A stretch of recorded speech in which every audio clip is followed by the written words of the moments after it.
Gary. He said Hungary. He's not allowed to win if he calls it Hungary. And Chris Ello. And as soon as the white smoke comes out the chimney, they've got a new pope. What's and a everybody chimney? celebrates. It's a chimney. It's my version of a chimney. It's time to get you up to speed on all things sports. Yes! Yes! Yes! With plenty of nonsense in between. Oh, look! Here comes our fearless producer! Gwynn and Chris starts right now on 97.3 The Fan.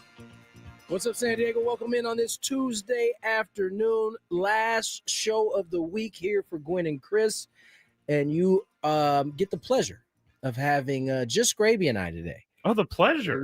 Mr. Ello is still working his way back from the Bahamas. I believe the Lady Aztecs went 1-1 while out abroad, and they return home here tonight or tomorrow, right? Tonight, I think they come back. Yeah, they get tonight, back. so. Chris is desperately trying to get on the show, but we told him not to worry about but it. you guys know how that goes. When Chris isn't like fully set up, ready to roll, that means we will tell you he's going to be here, and then we push it back, and then eventually he does. Like the time I was at Dave and Buster's by myself, and Chris kept saying, "I'm still on the bus," and I'm like, "That doesn't help me." I'm still on the bus. That's totally cool. We get closer and closer to Thanksgiving. I hear, this is the busiest travel day of the break. Is this of the Tuesday, holiday season of the Thanksgiving week? Wait, today? Today is the busiest travel I could buy day. that. I was like, what? Like, why are people traveling? And no, I could buy that. Like, I don't want to go anywhere near the airport, but I drew the great job of Thursday morning at like 8, going to pick up my sister and her kids and my brother-in-law from the airport. Yeah, so that is a great privilege, man. You get to see your sis. I could be playing Her Spider-Man kids at home, get to bro. see their uncle. Yeah, who I'm sure they're excited to see. I will see Uncle them Matt. when they get back, and I'll be done with my Spider-Man game by then. So. Spider-Man game. So we're getting closer and closer to Thanksgiving. This will be the last show of the week for us. We will return Monday. Last night, kind of a mixed bag result here in San Diego. SDFC, we'll start with the good. SDFC, a thrilling 1-0 victory. Shout out to Baird, who set the goal up to Dreyer. It was a fun game to watch. Snapdragon was jumping, it looked like, which isn't a surprise when it comes to the SDFC. And so SDFC moves on to face Vancouver in the Western Conference Final. Now, how I understood it listening to it, because the thing that everybody is like kind of got their fingers crossed is obviously that SDFC wins the championship. But they also would like to see them do it against Mr. Messi, who is also in the Eastern Conference Final. How I understood it, how they explained it yesterday, was that no matter who comes out of the East, the Western Conference will be going there to play the championship game. Yeah, which I have to be honest, I wasn't really paying attention yesterday because I was doing the other stuff. But fair enough. It seemed why doesn't the 1 seed get the home field advantage? I'm not sure how that works because I know that they play in the home. Well, we have 2 guests on today, so yeah, I guess we can find out. Yes, we will be talking a little bit more about that. Now, on the bad side, the Aztecs. Can I go back to the soccer game real quick? Go back. Go ahead. I have never been so pumped up for a 0-0 game in my life. There was phenomenal that plays. Save in the 46th minute. I couldn't believe what I saw. That dude was incredible. I was watching it with my youngest daughter, Leighton, and my son, Trey. And I went upstairs and kind of got lost up there, kind of watching something that was on the TV. And I heard them like go, make a crazy no. Right, exactly. And so I came down and said, who scored? And they were like, no one scored, but great. So we kind of did our kind of DVR thing, rewound it a little bit. And it was worth it. It was an unbelievable save. I mean, the wherewithal not only to get the save, but then to keep his hands away from it, because you could just see that ball inching towards his hand, and it would have been a free kick, it would have been a penalty kick, and so on. But great game. They advance. San Diego that much closer to getting a championship I know. here in 2025. Cali Prolific has broken it down for us. It's all about the Shield, apparently. So if Miami goes to the championship, then they host. If it's SD versus New York in the championship, then we host. So So Miami, we gotta be cheering for Messi could- to lose. the Shield is the best record overall. Is that what the Shield is? And I thought Philly got that. Yes, they did. And is it because Philly's out now? Does it go to the next? Like, how does that? I would that assume work? so, but So just to get this straight, if SDFC wins and Miami wins, SDFC goes to Miami, correct. which would suck. Yeah. Because we wouldn't get to see Messi. That's as far away as it's just the you can put absolute it. farthest way you could go. On the flip side, if New York wins, right? I believe that's who the contestant is of Miami, right? Yeah, They'll come here, which correct. would be phenomenal. I don't think anybody would be mad about that one. No, but I will say this about, and I when I went to the Aztecs game on Saturday, I was like, they clearly did not paint the field because they wanted it to look its best. And I know you can't avoid this, but I hate soccer games with a bunch of football markings all over the place. Aesthetically, it's not the best. It's not. It's not the best looking thing, but I don't know that there's much that could be done. There's nothing that can be done. But at the game on Saturday night, I was sad for the Aztec football players because there was no one there. And I don't even know if it's about the ticket prices anymore, because you would think that some people would be like, all right, I'm going. I think we all just have to have patience with it. All right. Because the first 2 years that it was open, team wasn't very good.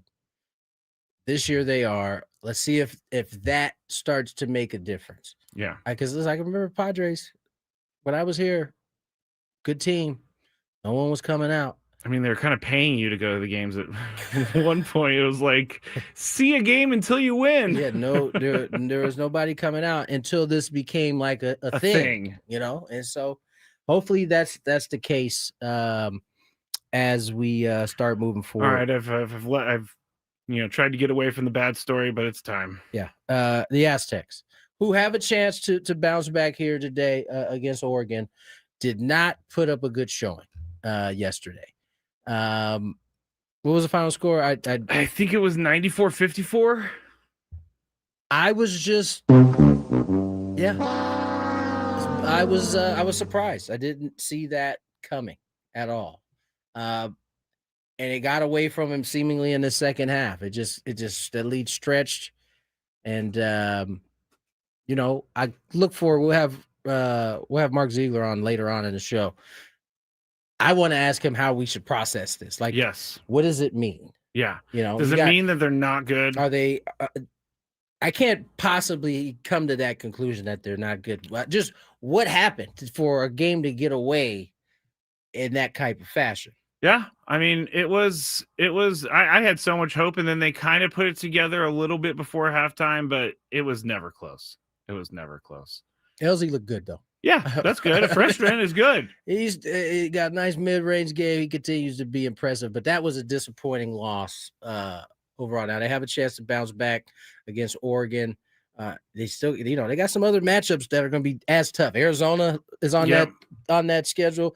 They've looked really good start to season. And, maybe it's one of those things you just got to get punched in the mouth one time to kind of like, no, okay. That hurt. It wasn't terrible. I can keep up with this, So we'll see. That was not what I was expecting though. No, it had shades of North Carolina last year, and I was like, is this like deja vu of what happened in the play-in game last year? But they'll figure it out. It's Brian Dutcher and co. will figure it out. They usually do. This is not the time where they're at their best. I think that's kind of been the MO for the Aztec basketball team. They kind of get better as we're going. Like I said, last show of the week, we got a full 4 hours with you. Ryan Finley will join us to talk a little bit about the SDFC game last night. Beto Duran will talk a little bit about the Lakers coming up. They got a nice crosstown rivalry matchup today. Clippers-Lakers taking place. So we'll get his thoughts on that. A Big Five, Mark Ziegler will join us. Kind of break down what we saw a little bit last night. That was a and tough turn one. the page for tonight. Yeah, and then we'll talk to Marcelo Balboa Apple TV about SDFC as well as they get prepared. See what this matchup looks like with Vancouver. These were remember, SDFC caught Vancouver on that decision Saturday. Vancouver lost that game, gave up the number 1 seed. And so the top 2 teams out of the Western Conference will meet once again. So some revenge maybe on Vancouver's side, or at least trying for some revenge.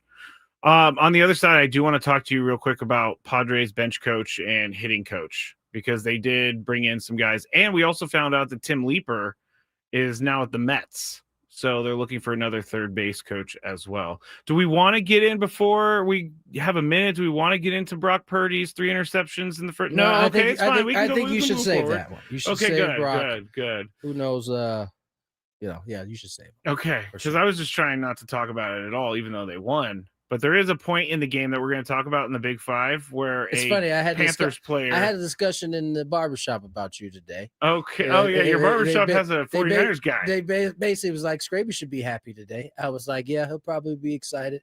Some point we'll talk about it. And here we are, not even out of the first segment, and we've already been. Don't talked a little start Niners. with me. If Chris was here, the Dolphins would have been the entire first segment. Okay. Whatever. Let's get to break. Strap in here for 4 hours with you. More Gwynn and Chris on the other side. Hey, Padre.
97.3 The Fan. Crisello traveling back from the Bahamas. He will be very tan when he gets back on Monday. Someone made fun of his very pasty white skin that we talked about in the slide. Yes, they're like, is that a polar bear? Which I can't be mad at, but I would never post myself without a shirt on. I mean, first of all, I'm proud of him that he is not self-conscious enough. No, I mean, he's in good shape. Put it in there. Yeah, I mean, Chris doesn't come off as the type of person that allows his upper body to see much sun. You know what I'm saying? Yes, I know exactly what you're saying. He seems like he's gonna have his shirt on every time he possibly can. The problem with him is he swims, but he swims at like 5 a.m. There's no sun. There's no sun. There's definitely no sun out at 5 a.m. And if it is out, it's definitely not doing anything. Yes, so. Nate, you were the one who said the polar bear comment. It was very funny, so I just wanted to give you some props for that. All right, Padres news. Still no news on the AJ Preller extension. I'm going to not worry until later. Yeah. No, I think we'll just go with that for now. Okay. Randy Knorr is now the bench coach for the Padres, and Steven Souza Jr. is now the hitting coach for the Padres. Now, before I'm ducking for all the tomatoes from the chat because the hitting coach is someone that everybody blames when the team can't hit. Of course. So, Tony, I know we've asked this and talked about this a million times. What does a hitting coach do?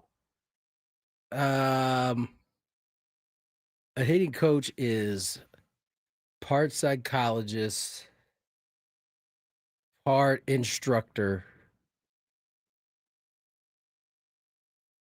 part detective. Detective to find out what's going on. Right, like, okay. Maybe an engineer in certain ways. And it's could be that too. It's something different for different guys. You might have 3 or 4 guys that are very like mechanically, they want to hear about that. Then you might have 7 guys that they don't even want you to mention a mechanic. They're field guys, right? Or there's so many different ways to kind of touch a guy, and what I mean by that is to be able to reach a guy, basically. But there are all those things. The best hitting coaches can kind of, morph into every one of those when they need to be, or give a piece of all of it. I mean, those are the best ones.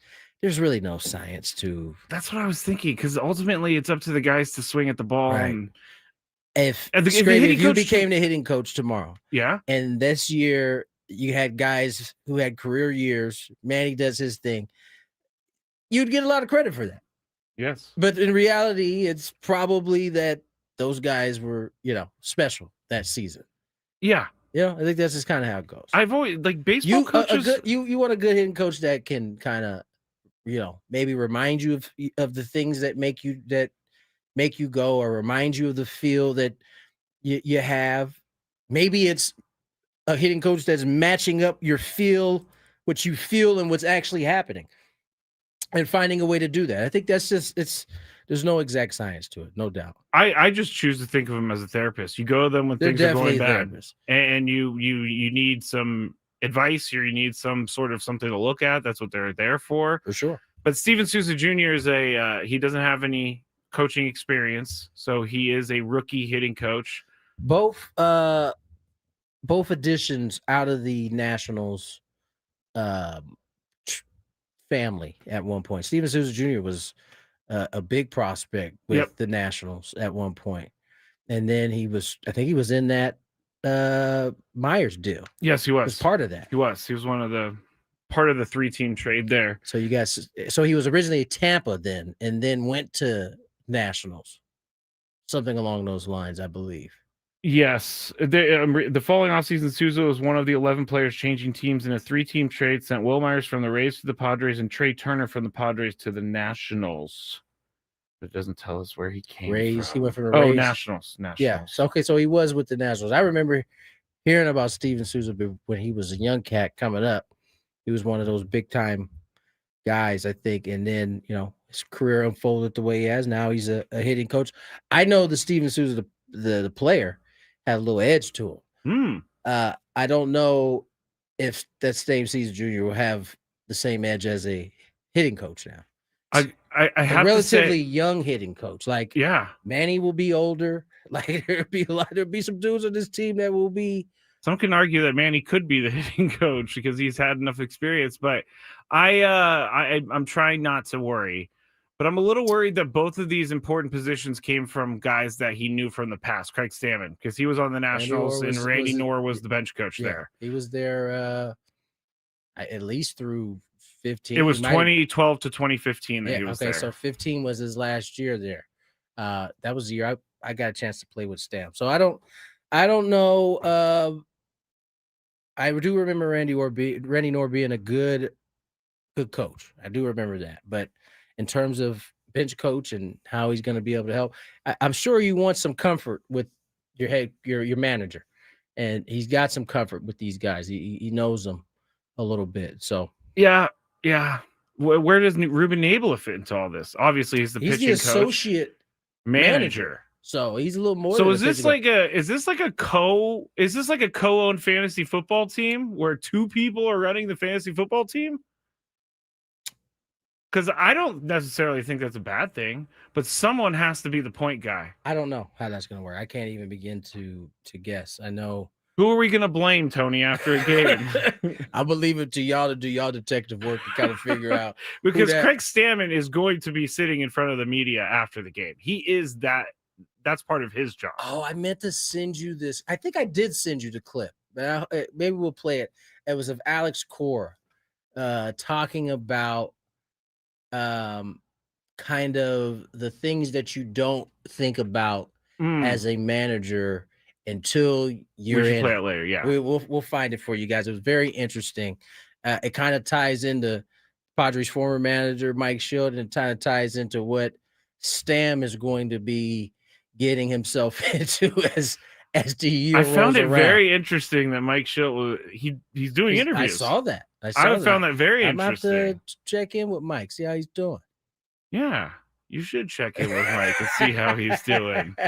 Yeah, so there's the news. Tim Leeper, like I said, with the Mets now, so they're going to have to find a new third base coach, which should be, happy days for everybody out there, because apparently Tim Leeper wasn't a good third base coach. Am I filling the Chris role today? I feel like I'm filling the Chris role and hating all of the people out there. I don't know. That's news to me. I didn't know that he wasn't well received.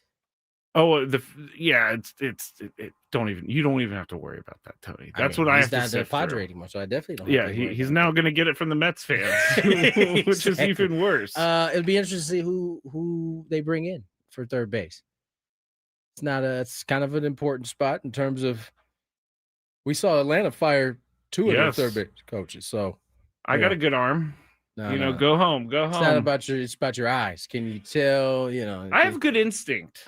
Do you? Yes. I don't think these. I have very good instinct. I don't think this is the same kind of instincts we're talking about. Oh, I mean, if you're a third base coach, are you expected to be there as much as the other coaches? Yes. Because you have other duties as well. Okay. If I'm not mistaken, I believe Leap also dealt with all the infielders and putting on the different coverages and things of that nature. So this morning you sent me an article, and it's pertaining to the Padres, but it said one Black Friday 2025 free agent deal for every MLB team. This was the Athletic. They did this. Very excited about this. Clicked on it immediately. Saw these beautiful names as I'm scrolling through. And I get to the Padres, and their Black Friday free agent deal was Chris Bassett. What's wrong with Chris Bassett? That's not the name I wanted. I do recall going through a list maybe a couple weeks ago, and Bassett's name came up, and I said, "You did." I do remember this. I do remember this. And he just pitched in the World Series. He pitched pretty well in the World Series. Are they going to bring him in? Is he a guy who would come in as a starter? Yes. Okay, so he's a starter still. Yes, he was only in the bullpen because it was the playoffs. 100%. When I saw it, though, I was pretty disappointed. But he shows that he can do it. You know what I'm saying? Like, you get to a playoff situation, you need to add some arms. He's a guy who can flip. I think I kind of showed you my feelings on Monday, kind of in that overtime we talked about in terms of like how this is all going to play out, or how it can play out. Yeah. he might be an option that is it's already a position of need. It might be, it could be an affordable option. It could be an affordable option. See, I keep seeing if he comes in, if they sign him and it keeps Mason Miller as the closer, then I'm fine. Everybody's trying to convert Mason Miller into a starter. You're seeing that, by the way. You seeing relievers talk about that across the league. I saw the closer who was with the Cardinals. They traded him to the Helsley.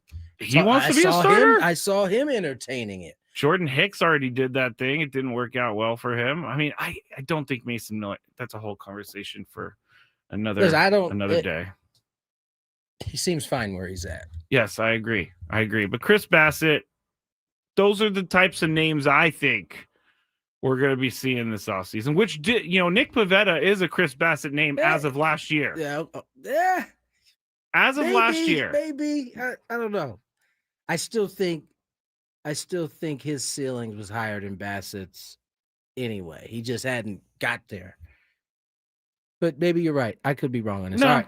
No, you're not wrong. You're going to take us to break because you brought it up. Yes. We're going to talk to Ryan Finley of the San Diego Union Tribune. He was, he's been covering SDFC all season long. Big win last night. Win.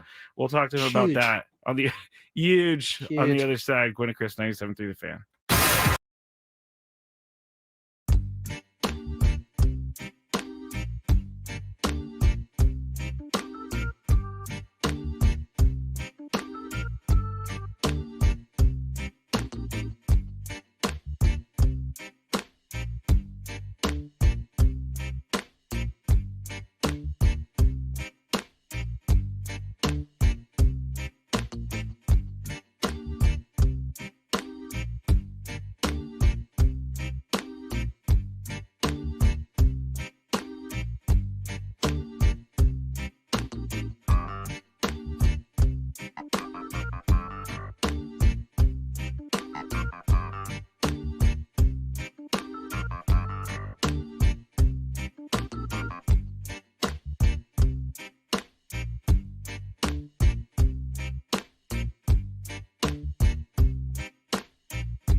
think it's the two things together are a perfect example of what it means to be an and team. You know, I get it. Yeah, we play good football, but this narrative that the other team is the more blue collar team, harder working team, this is garbage. This club is founded on hard work, intensity, relentless ambition, just like the community. Because there's so many people in San Diego who have to make massive sacrifices and work so hard to live here. And we said we wanted to be a reflection. That's our base. Then the football flows from there. So I think it's just a perfect example of a guy willing to do whatever it takes to keep that ball out of the goal. That ball should go in the net. 99%. Talk your stuff, Mikey Veras, head coach at SDFC. That's funny. I mean, maybe because I'm not as plugged in, but that seems like a weird narrative.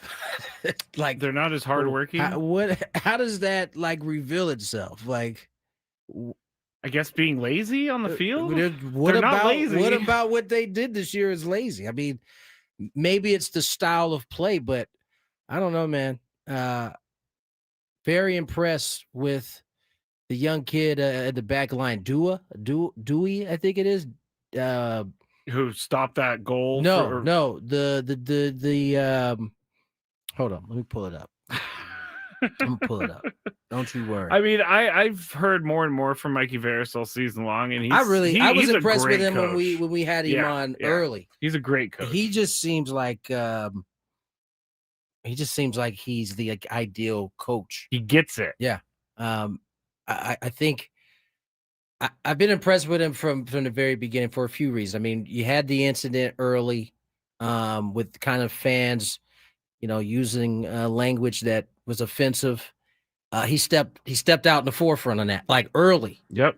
Then you have a situation. It was kind of quiet for most of the season. Then you had a situation at the end of the year with Chucky Lozano.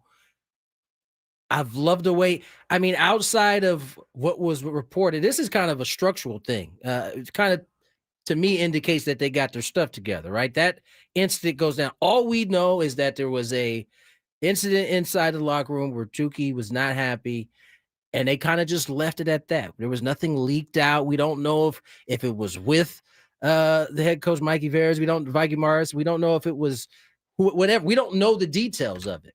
Yeah. But we do know Chucky Lozano eventually apologized and wasn't just kind of given the starting position back. He's kind of had to seemingly earn his way back into that. And I just think it speaks a lot. That's your star player. That's the dude who's making the most money on his team. Yeah. And to be able to send a message.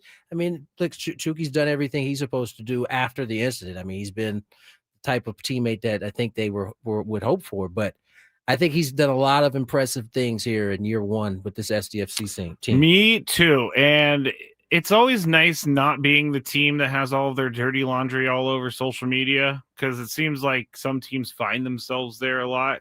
But you're right. That just shows you how locked down they are and buttoned up as an organization, because we didn't hear anything. Nothing. No peeps. November 29th. SDFC will take on Vancouver, 6:00 game here at Snapdragon. So get yourselves ready. We will have Ryan Finley here join us shortly. Talk a little bit more. I hope he was at the game. Be able to kind of give us a little insight. I mean, he's the. I would assume. Oh, I'm coming up on this young man's name. I'm gonna call Ryan. Manu Dua, number 26. He was all over the field yesterday. He was very, very impressive defensively. So get a chance to pick Ryan Finley's brain here shortly. Talk a little bit about this SDFC game. All guests on the 97.3 The Fan. Join us on the David P. Shapiro Fan Hotline. David P. Shapiro, criminal defense attorneys helping good people regain control of their future when charged with a crime since 2010. Visit davidpshapirolaw.com. Let's bring on Ryan Finley joining us here from the San Diego Union Tribune. Ryan, how are you, my friend? I'm doing great, Tony. How are you? I'm doing well. Thank you for giving us some of your time today. I mean, SDFC did not disappoint. There's a nervous energy, as you probably know, here in San Diego about, our teams getting to the postseason and not quite living up to the expectation. SDFC has done that, and some terrific win yesterday. Just looked like that place was electric once again. Yeah, it's been great. It's funny. Soccer's so stressful, right? And especially when it's a scoreless game for, almost 3/4 of the game, I think your mind starts to wander to like, oh, geez, are they going to blow this? Is something bad going to happen? And then San Diego FC, like it has throughout this playoff series, scores at the opportune time. Their defense was solid. Anders Dreyer is just developing into a star before our eyes here. Just a huge goal. He seems to show up in all of the big moments for them. Just a great performance by him, a great performance by SDFC last night on, I think, a really sandy field, a not great conditions, and a really stressful situation, playing a tricky Minnesota United team. So yeah, huge game for them, huge win. Talking to Ryan Finley here of the San Diego Union Tribune, and we were just talking about Mikey Veras and how well he's done this year and how perfect he is for the city of San Diego. And he's dealt with a lot of stuff this year. He dealt with the chance earlier in the year. He had this Chucky Lozano situation recently. How does this come from the top down, or is this a Mikey Veras thing and it's just infectious? I think it does come from the top down. That said, I think Mikey Veras is kind of the perfect spokesman for what they're trying to do. I'm out there at practices all the time talking to him. He's just such a different guy. Yeah. And I mean that as a total compliment. In a place like San Diego, he's a great fit here. A very eloquent, great communicator, can talk about very esoteric things and then very specific things, and you totally understand what he's talking about. And he does it in 2 languages, guys. Yeah. I can barely speak one. He speaks 2. And, what he is able to convey, and I know the word culture gets beaten to death when we talk about sports, but the culture that he's been able to build there of openness, of acceptance, of accountability, right? I mean, this Chucky Lozano thing, that was really tough. Yeah. I mean, to square off essentially against your highest paid player over a tantrum he reportedly threw at halftime. That's not necessarily an easy task to take on if you're a head coach, and yet he's done it. He's great. He should be Major League Soccer's Coach of the Year. He's been fantastic, and if they can win 2 more matches, guys, he would go down in San Diego sports history as the coach of the first team to win a major sports championship in San Diego. You're starting to be able to kind of to feel that. Like, I think we brought it. I think I actually had this conversation with Joe Musgrove at the first game of the playoffs, and it was like, man, they could actually be the first ones to actually pull this off. And here we are, 2 wins away, as you said, Ryan. Let me ask you about the performance of the team. And I was just talking about Manu Dua. He played a terrific game, really covering both sides of the field. He seemed to be one of the last 2 defenders every single time Minnesota had an opportunity. I mean, this is a young player that looks like they're going to be able to build around along with a few of the other young players they have. Yeah, he's a guy who a year ago was playing at UC Santa Barbara, right? They made him the number 1 pick in the MLS Super Draft, which means almost nothing, right? The number 1 pick in the Super Draft don't exactly jump right into the starting lineup. They bring him here. They change his position, guys. And it took, a month, 6 weeks or so before they got super comfortable putting him out there. And he's just been fantastic. And Tony, you know this, especially on a championship team, you need guys to have career years. Yeah. You need guys to overplay their salaries, right? You need great value from some of your players. And if you look at, San Diego FC, maybe it's not surprising that Anders Dreyer and Chucky Lozano are kind of their 2, big scorers. They're the guys who make all the money on the team, right? But then you look at Amal Pellegrino, who was acquired at their trade deadline and has been just amazing in sort of starting in Chucky Lozano's old position. He's been great. You look at the goalkeepers. Not enough's been said about Pablo Ciciega, a guy who sat for most of this season, then had to enter in the middle of game 2 of their first round when CJ Dos Santos got hurt, and he's been really good.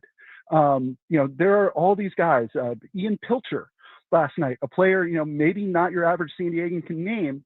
Ian Pilcher has a sliding stop of a sure goal to keep, San Diego in the game. And, San Diego's down 1-0. You guys watch enough soccer. Mm-hmm. If you're down 1-0, that's when you start to think about all the great San Diego sports teams that couldn't pull it off, right?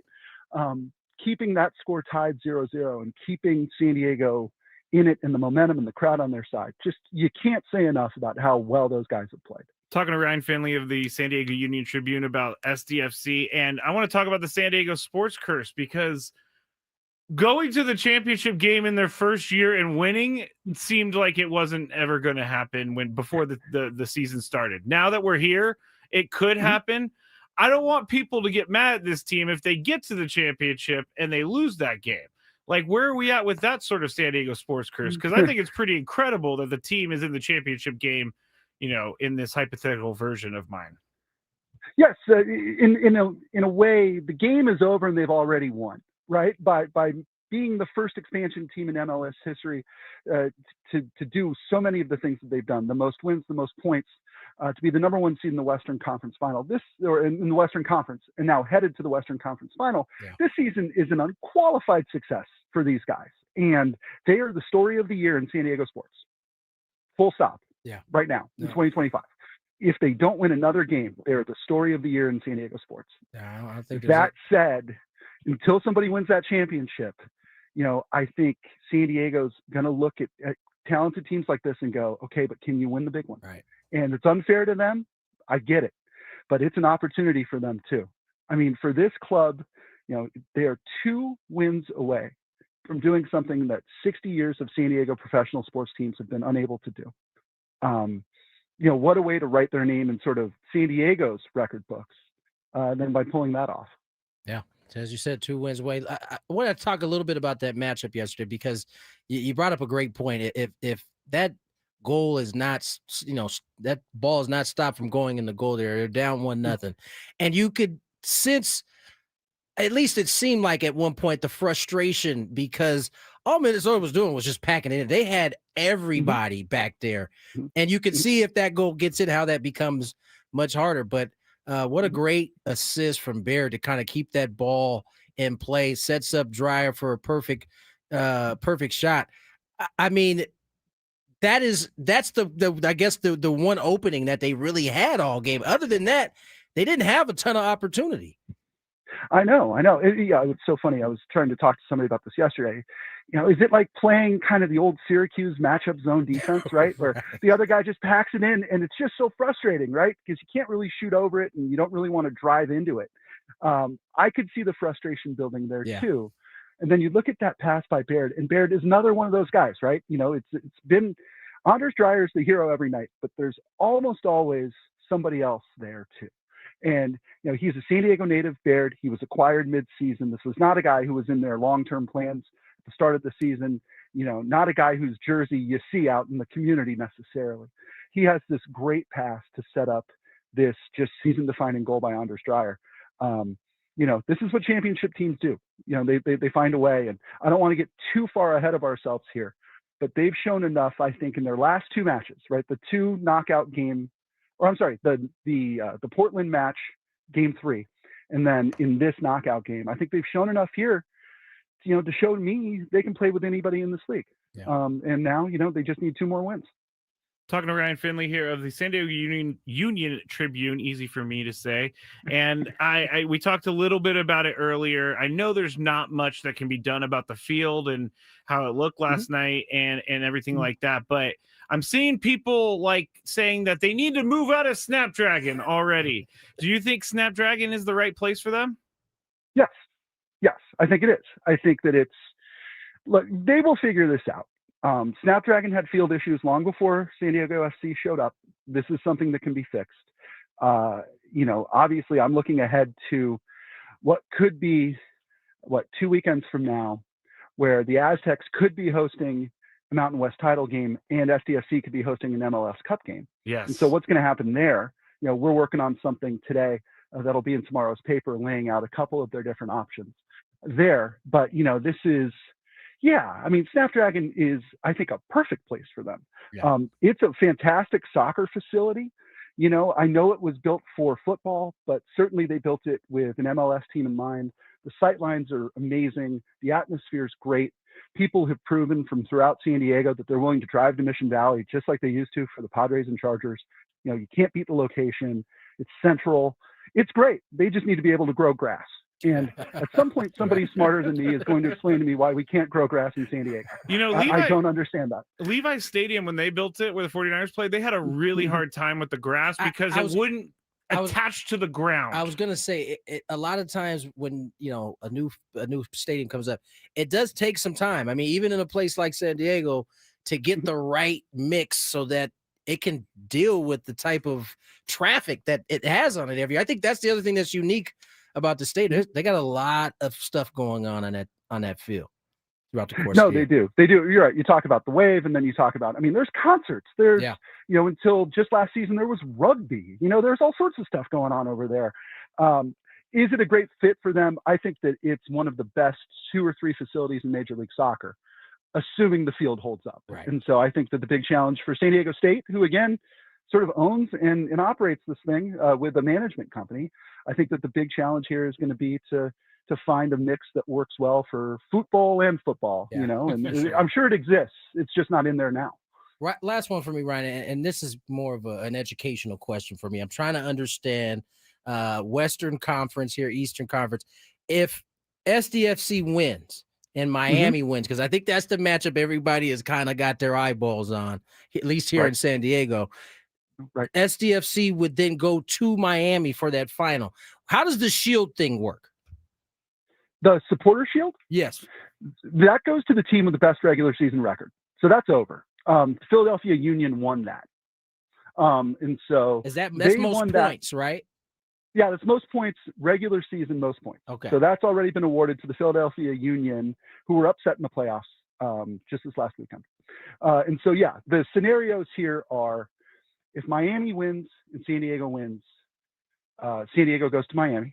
Because they had more points. Right, more points. Okay. Exactly. More points during the regular season. We can talk later about Miami being the site of the Chargers Super Bowl and how sort of fitting it would be, right? Yeah. If San Diego won a championship back in Miami, I think that'd be kind of cool. But if, Miami were to lose and San Diego were to win, all of a sudden you've got an MLS Cup match at Snapdragon Stadium. Wow.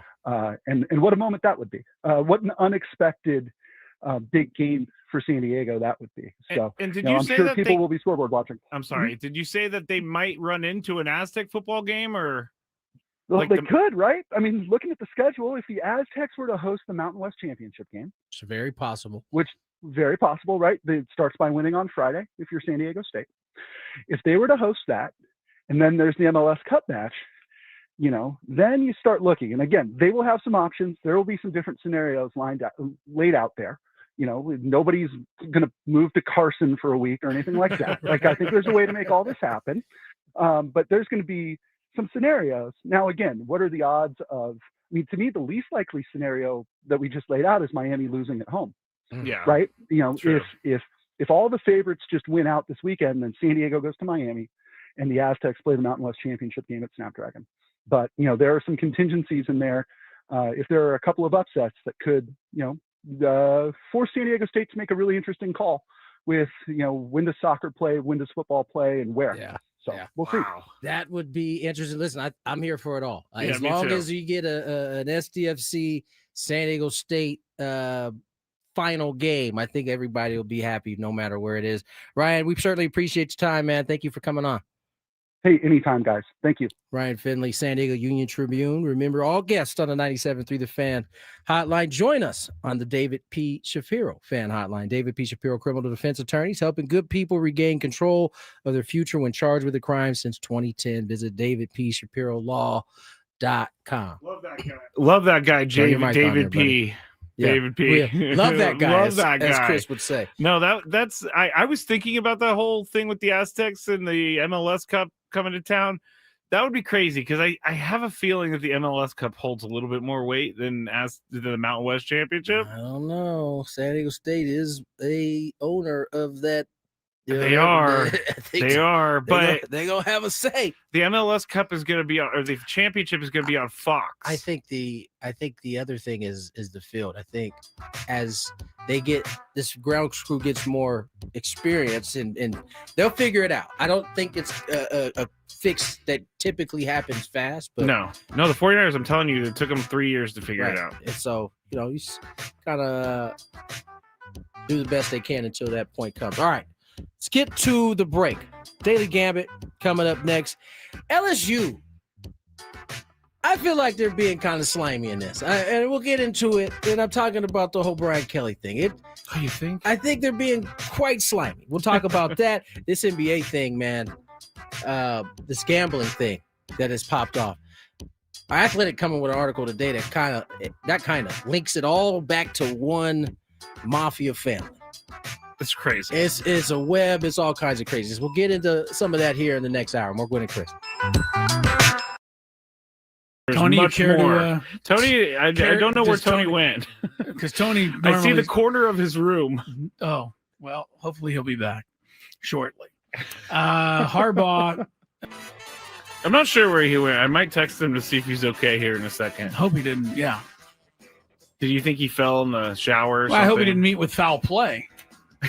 You think he met with foul play in our commercial break? I don't know. I mean, he is in New York City. So. He's in New York City. It could be, you never know.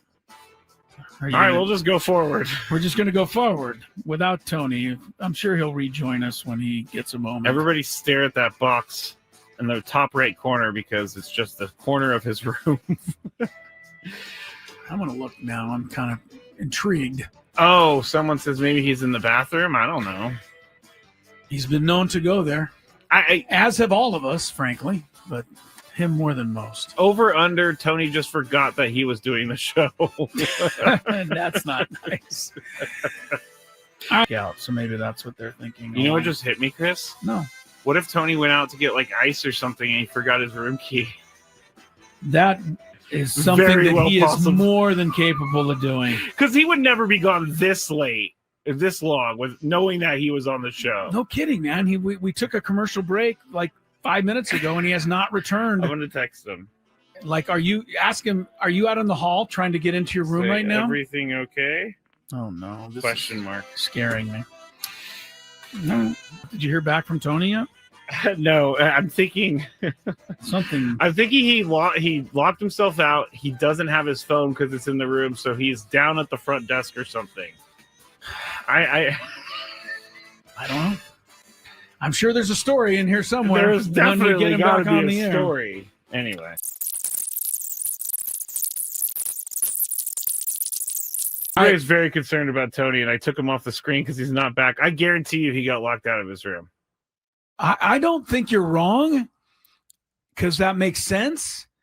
But how far away is the lobby? Of course, the New York hotel, it could be one of those ones where you got to wait a while to get up to the... And he's just sitting in line. I don't know why I find this so funny, but it is. Well, it's funny to if me. it's funny if he comes back with a funny story. Yeah, like It's I locked not myself funny. out. It's not funny if he fell and hit his head somewhere Well, and we don't know where he is. Of course, That's not funny. Of course, that's not funny. He's obviously not with his phone because he hasn't gotten back to us. Has Tony locked himself out before? Not during the show, but I'm sure he has at one point in his life. Of all people, Tony would certainly seem to be one who would do it. Oh, August also says, or no, Clinton said, got to use the key card for the elevator too. So maybe he's just You stuck. can't in even get down? No, you don't need the key card to go down. Okay. You only need those to go up. You should be able to get down to the lobby to say, hey, I locked myself out. In New York City. But if we do, can you go to the Padre Hotel and knock on Tony's door? We don't know where he is still. No. Still hasn't come back. And I turned on It's his. been 20 minutes now. I know. Now I'm starting to get a little worried. Yeah. Where'd he go? I What don't know. happened? I don't know. I We would don't call know- the front desk of the hotel, but I have no idea where they're staying. I don't know where they're staying either. And when you sent him a text and said, is everything all right? We have not heard back from him. He is still not back in his room. I bet you he is standing in line in the lobby as we speak. Trying to get his key back. or someone A-key. said text Jesse or Dave, and It's really not a bad idea. Maybe at the next break, though. Yes. If we get to the next break, we got to text those guys so that they can go make sure he's okay. Because I don't know where he is. It's crazy. Dave Marcus is probably the one to text We'll text Dave. because he's I mean, Jesse could be doing anything, but Dave's always there, ready to go. You're trying to say Dave has a ho-hum life and he'd just be Well, sitting around he's- waiting for a text, whereas Jesse might be busy. Is that what Well, you're? I mean, Dave's been doing this job for like 30 years. I don't see. think the what is the word I'm looking for? Never mind. All right. Well, there's certainly an explanation, but we don't have it yet. Text Scan. I don't know Scan well enough to text him. We're going to text Dave if this gets to the top of the hour, and we still don't have a Tony Gwynn Jr. sighting. All right, Yeah, do we well- just go to traffic like it's normal behavior time? I mean, it just seems We got weird. to. We got to move on with the show. Show must go on? Yeah. I don't know. All right, we're going to do the good, the bad, and the really, really weird and ugly next here after traffic. All right, it's with less enthusiasm than usual that we embark on the good, the bad, and the ugly for week 2, Skrabe. I'm going to try not to worry too much. I'm going to try not to worry also. I'm not necessarily the worrying type, I'm not either. but, I'm intrigued now at this point. Like it's with this long pass to Devontae Smith. He's back. helped put him there. Hold on. He's back, Oh, wait, everybody. stop everything. Two on this Tuesday afternoon, last show of the week for Gwynn and Chris. Of course, I believe the last show on the station is tomorrow. I believe that is Brayden, huh? Yes, Braden and Frank putting in the hard work. God bless him. I've made that mistake before.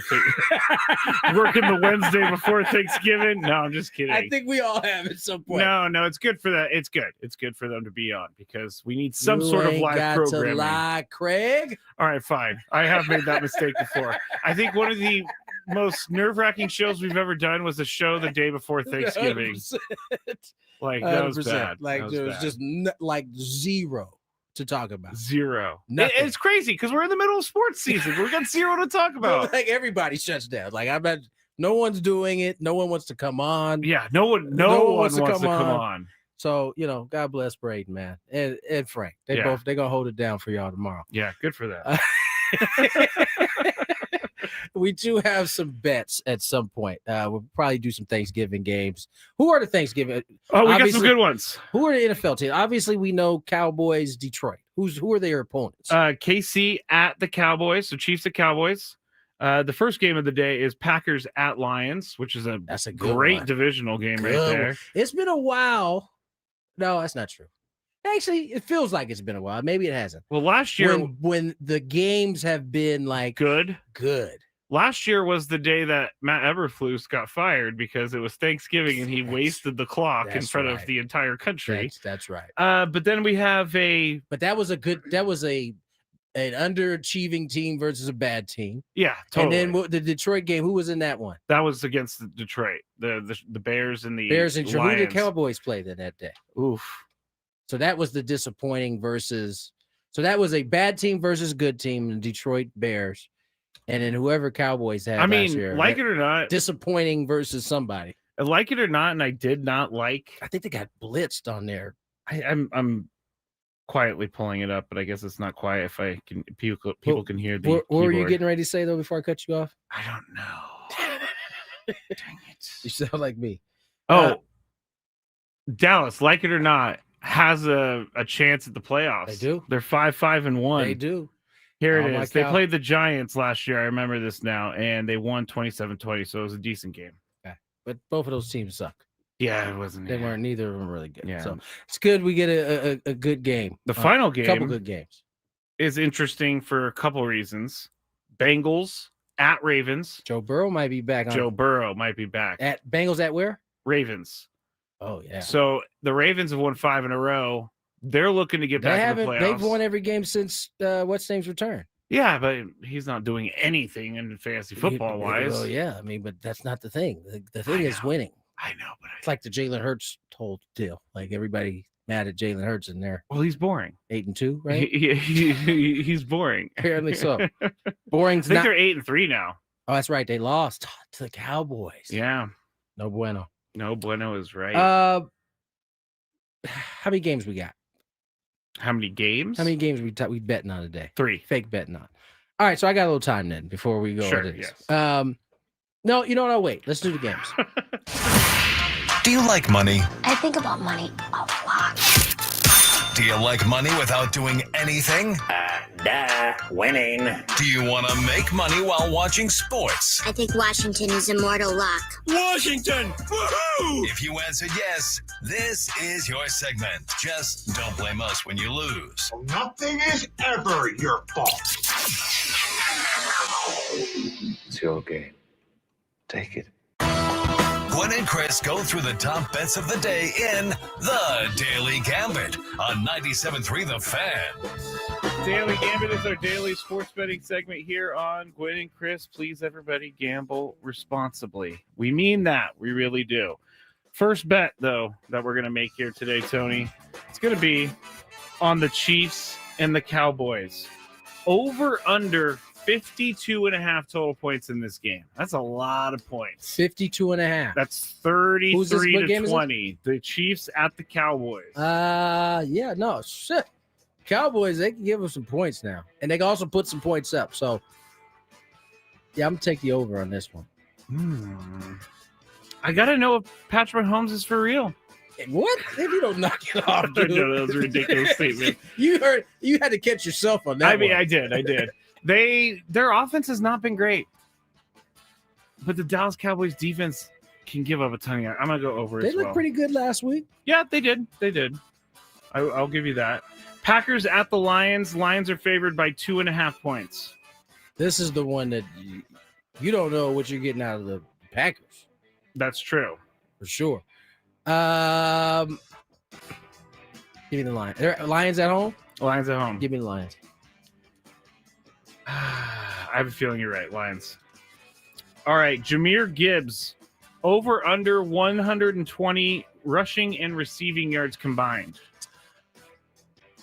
This is a tricky one because he just had a monster game. But I just feel like typically you have a monster, you might not have that type of game. However, this is running and receiving yards for 120, correct? Yes. I'll take the over. You take the over, huh?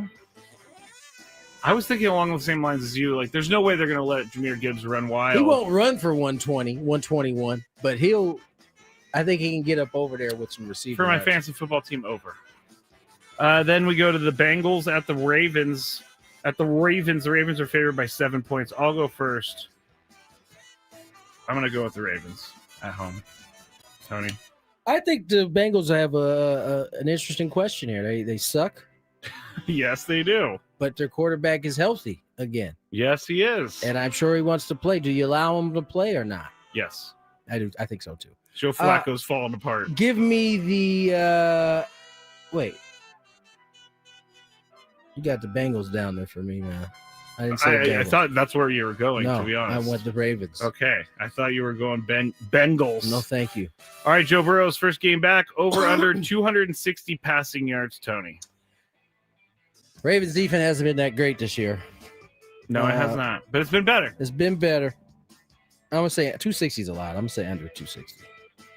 I should also say T. Higgins is not going to be playing on Thursday night due to concussion. So I'm going to go. Hey, you know what? I'm going to go over. He's just going to chuck the ball at Jamar Chase a million times. Okay, Lamar Jackson over under 30 yards rushing. I'll go first, and I'm going to say under because the guy doesn't run the ball anymore. So, Tony, over under 30 yards rushing for Lamar Jackson. Over. Yeah, you say that. You know what? Under. He's got the hamstring issue. Under. And now he's got a toe issue, Tony. Yeah, under. Mahomes, we got two more. Mahomes, passing yards -10, or Dak Prescott. Who would have more? I'm going to go with Dak. Ooh. I'm going, ooh, Pat Mahomes boy. Mahomes boy. This game is in Dallas? It's in Dallas. Oh, he's going back home. He's about to show out. You tripping. Is he from Dallas? Yes. Oh, I didn't know he was from Dallas. I mean, that's where he grew up. Okay. I'm still going with Dak Prescott. That's because you're Patrick Mahomes hater, so it's fine. I will say, His family has been nowhere to be found in the last listen year to and a you. half. His family has nothing to do with anything. Well, He it did plays- for a while No, there. The you- TikTok dances to on the you- field. To and, you. And his mom and his dad and What's everything. wrong with TikTok dancing? Juju Schuster used to do. He's a player, though. Okay. The little brother Mahomes is not a player. If you had access to your brother's I wouldn't do that. field, you would. Well, you wouldn't because you're scary. So go ahead. I'm scary. Yes. All right. Oregon against the Aztecs last night or tonight in basketball. Oregon -2.5 on the point spread. Tony.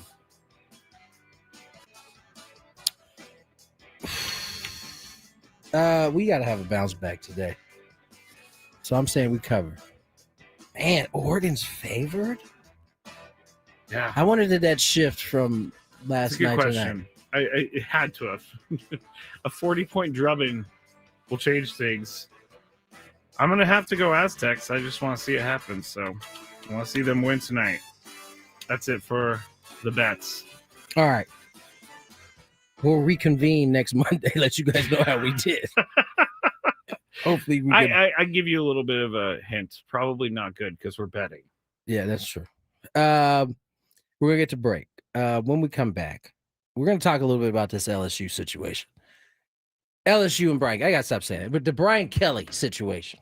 Remember, LSU fired Brian Kelly, and it seemed to be like there was no ifs, ands, or buts about it. It was performance based on what they did on the football field. It didn't reach the level that I think it was the governor?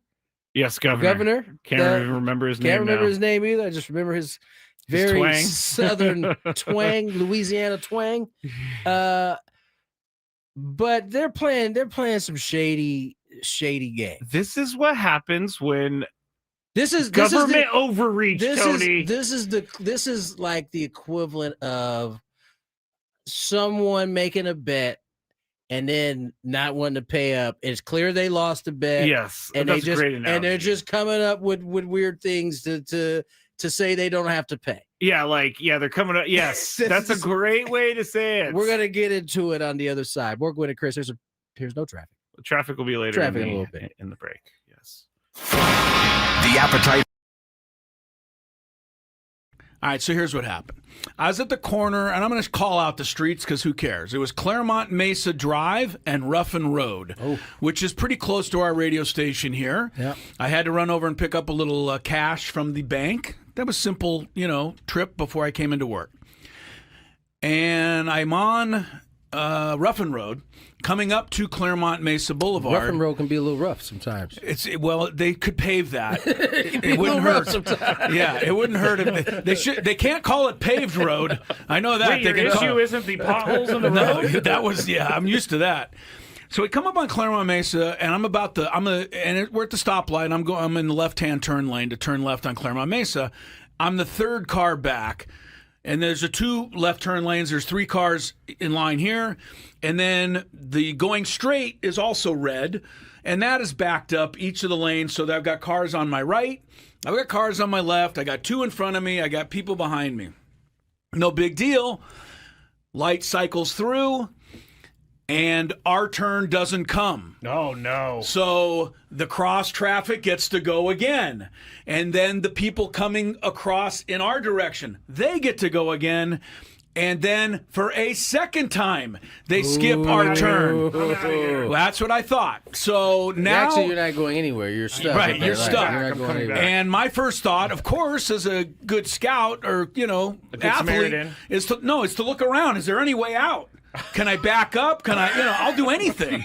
But there is nowhere for me to go. No. It happens a third time. Whoa. And I'm pretty clear at this point, this light's broken. And I'm starting to think, how are we going to get out of this?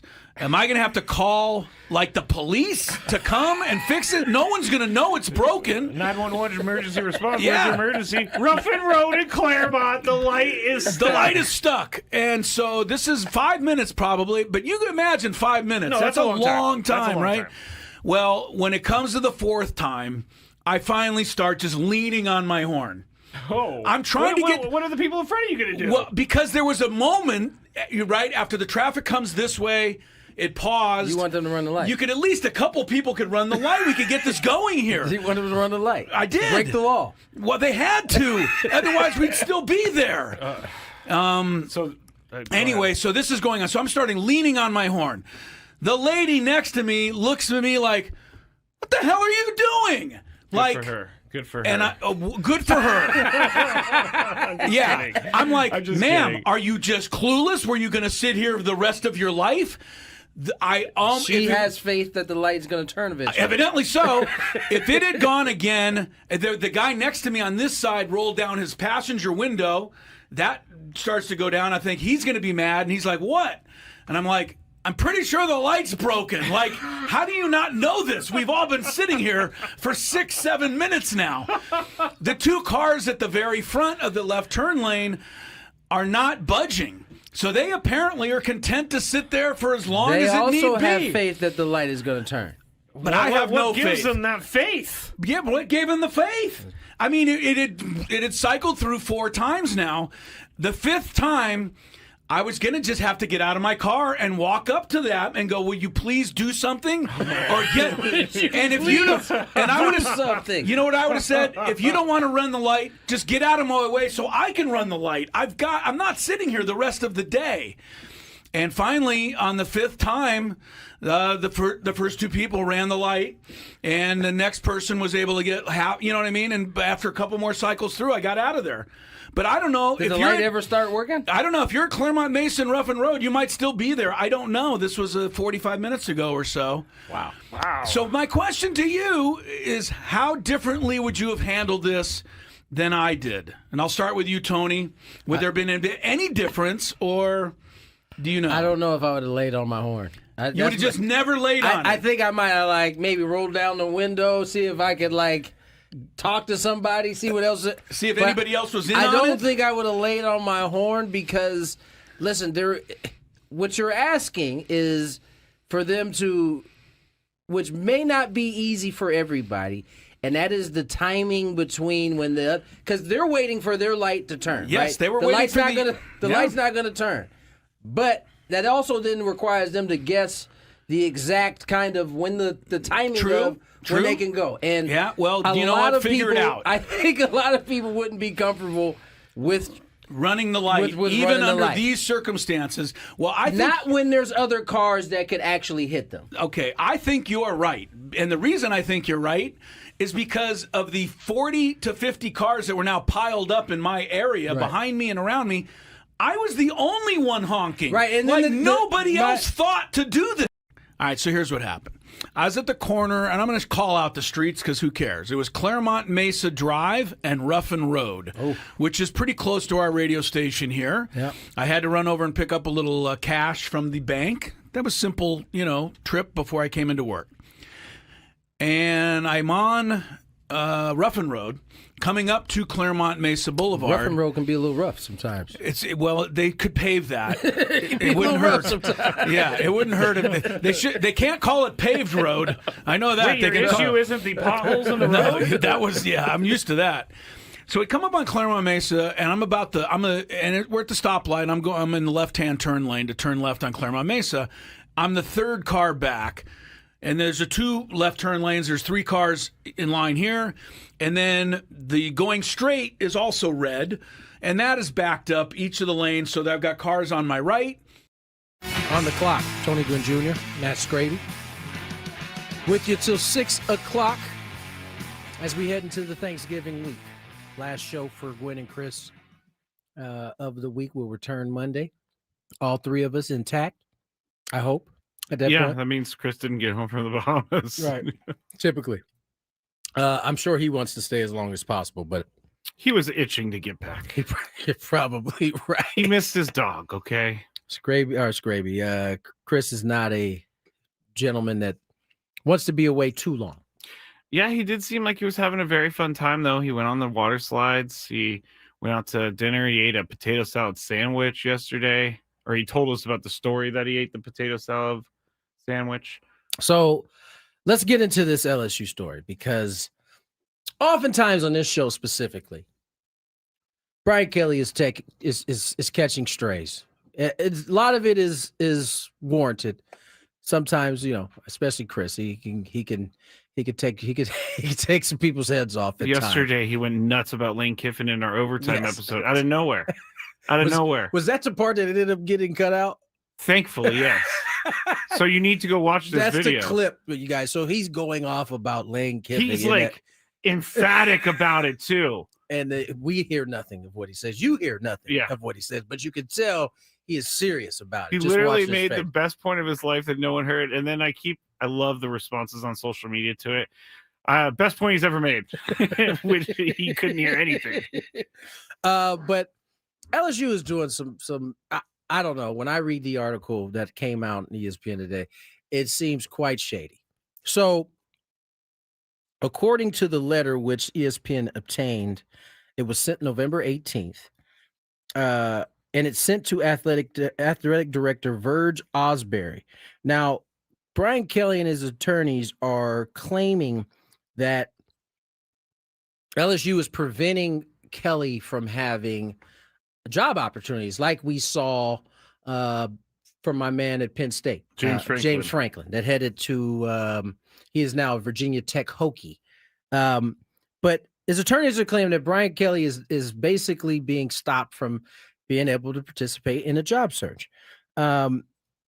According to the letter, it says that Kelly and his attorney reserve all rights to seek any and all damages to the fullest extent permitted by law for the interference in any potential job candidacy. Now, what LSU has done has made the claim that they are not firing him, that they're firing him for cause. And that then affects the huge buyout that they were, that the governor was really irritated with in the first place. And that also cost at the time, the former athletic director. I don't feel bad for him in any of it. Got fired because he did it twice. Yes. He gave it up at Texas A&M. Yeah, Jimbo Fisher got $100 million. Yeah. And so he got fired, and you could easily make the case that was warranted.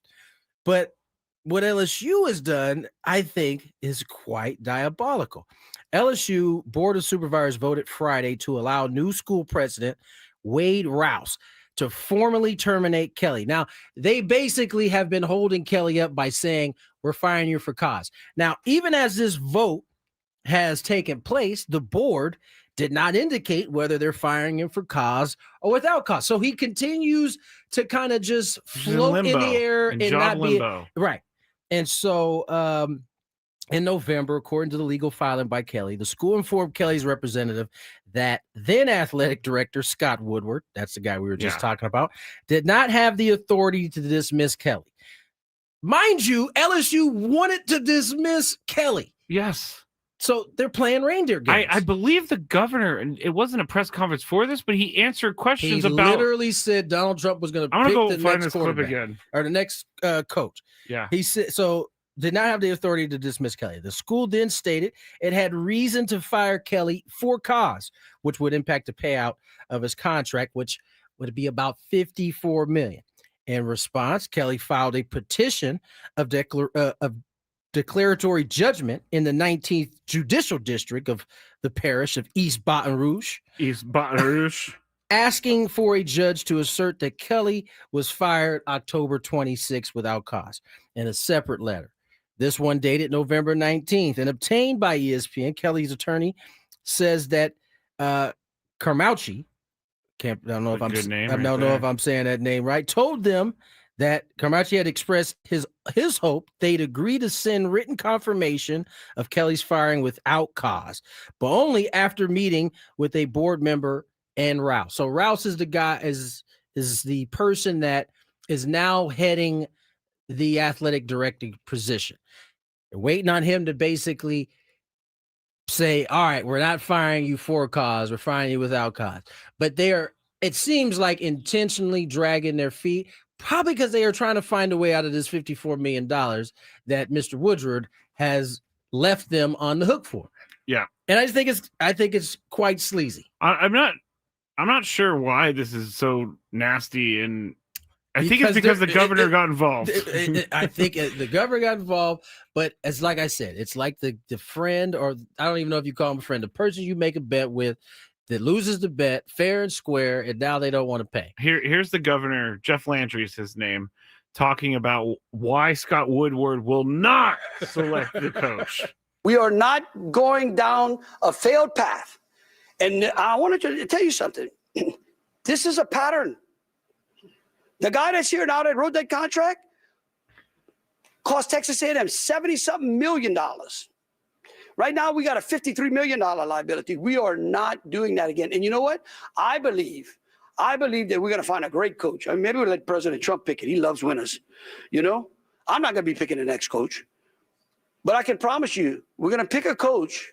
So he's talking about replacements. The hilarious part is he said that guy that wrote the contract as if he has no idea who the athletic director of LSU is. Yeah, that's a good catch. That guy that wrote the contract also, it's like, you know who it is. I do love his accent so much. Cold right there. So good. But nonetheless, I just think LSU's playing they're playing a sleazy game here. They are. I'm not a fan of Brian Kelly, but fair is fair. This is, you signed up, you fired him because he didn't do the job.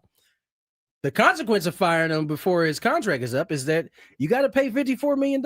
Yes, that's the thing. And I don't know if he had this, like James Franklin had a clause in his contract that if he got a new job, that his buyout would go to like $9 million. And maybe that's at the crux. Maybe that's at the crux of this, is that because they can't get out of it because they saw James Franklin was like, cool, but actually not. No, I mean, these November 19th is 6 days ago. Yeah, I think that LSU is just crying over spilt milk. Break bread, LSU. Yeah, especially, I mean, you're about to break bread for Lane Kiffin, it sounds like, or somebody new here. And it doesn't, right? It doesn't even make sense anyway, because the whole thing has been just a circus. I mean, listen, we're not dumb. We're not. We're watching coaches get fired for not winning football games all over the country. And this is the first time, at least out of our knowledge, that a team is trying to weasel their way out of the. I'm surprised it took this long. You're right. I'm surprised it took this long. You're right. It just, I don't know. But Brian Kelly, just take a year off, bro. No. If I'm Brian Kelly, I'm gonna be the squeaky wheel at this point. Oh, you have to be. Well, he got embarrassed by the governor of the state of Louisiana. They did, and he's not a nice no guy. Hard feelings in at this point. You probably fired the coach in probably the most embarrassing way, because now it leapfrogged just sports, and now it's jumped into politics. Now too. it's politics, and again, Brian Kelly was a state employee. Like, sometimes the football coaches, basketball coaches in states and state schools are the highest paid employees in the state. Break bread, LSU. Just, you have the money. Break. Just, don't get it. You have the money. Yeah. No, this is the whole thing. Just now, Brian Kelly wasn't a great guy, from what I read. It doesn't sound like it. But that doesn't matter. It doesn't. I think this is the first time a governor has ever fired a football coach. He basically said it, and within days, it was done. That's crazy. So, I hope Brian Kelly gets his money. I do too. But and then he's going to go to another place and maybe not be as good a coach there. Now, I'm going to have real big issues with that school, because he's got now like 3 different universities that are like, he's not worth it. That's why we're letting him go. And some other school's going to be like, you know what? On the 5th try, we're going to get him under control. We've got the answer. Yeah, we're going to pay him all this money, and he's going to fall in line. Yeah. That's not what's going to happen. Probably right. All right, let's get to break. My Lakers in action tonight, playing some good basketball. Got the Clippers. And guess what? Kawhi Leonard will return tonight, of course, against the Los Angeles Lakers. That's how it always works. All right, let's get to break. On the other side, Beto Duran, pre and post for the Lakers. We'll talk to him next. More Gwynn and Chris. Ben and Wood.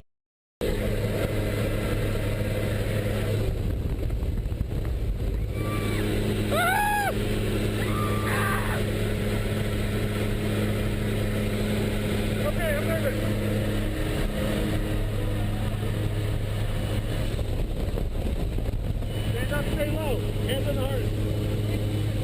Stay low.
Oh, you idiot.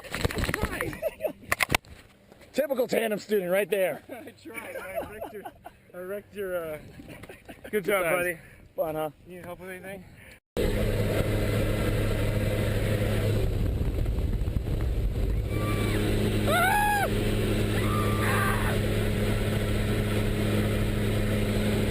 Okay, I'm nervous.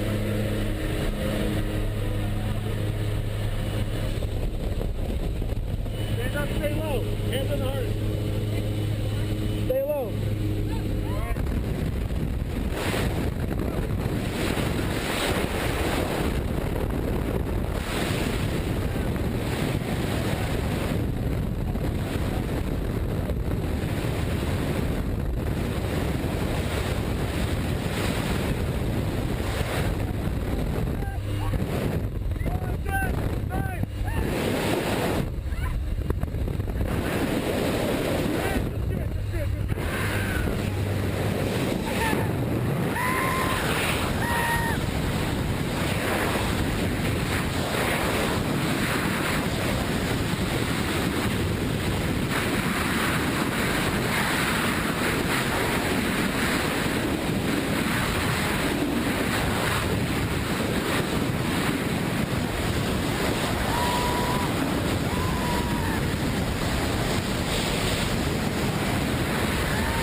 I shouldn't have told you not to count down.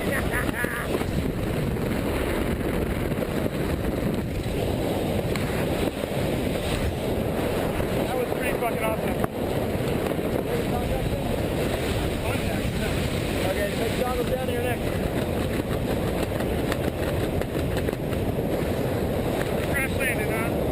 What? We're gonna crash land. More or less. We're gonna hit the ground. Keep my knee. All the way about it. Pick up. Front up. Right on all the way down. Right leg brake. All the way. Here we go. Up there.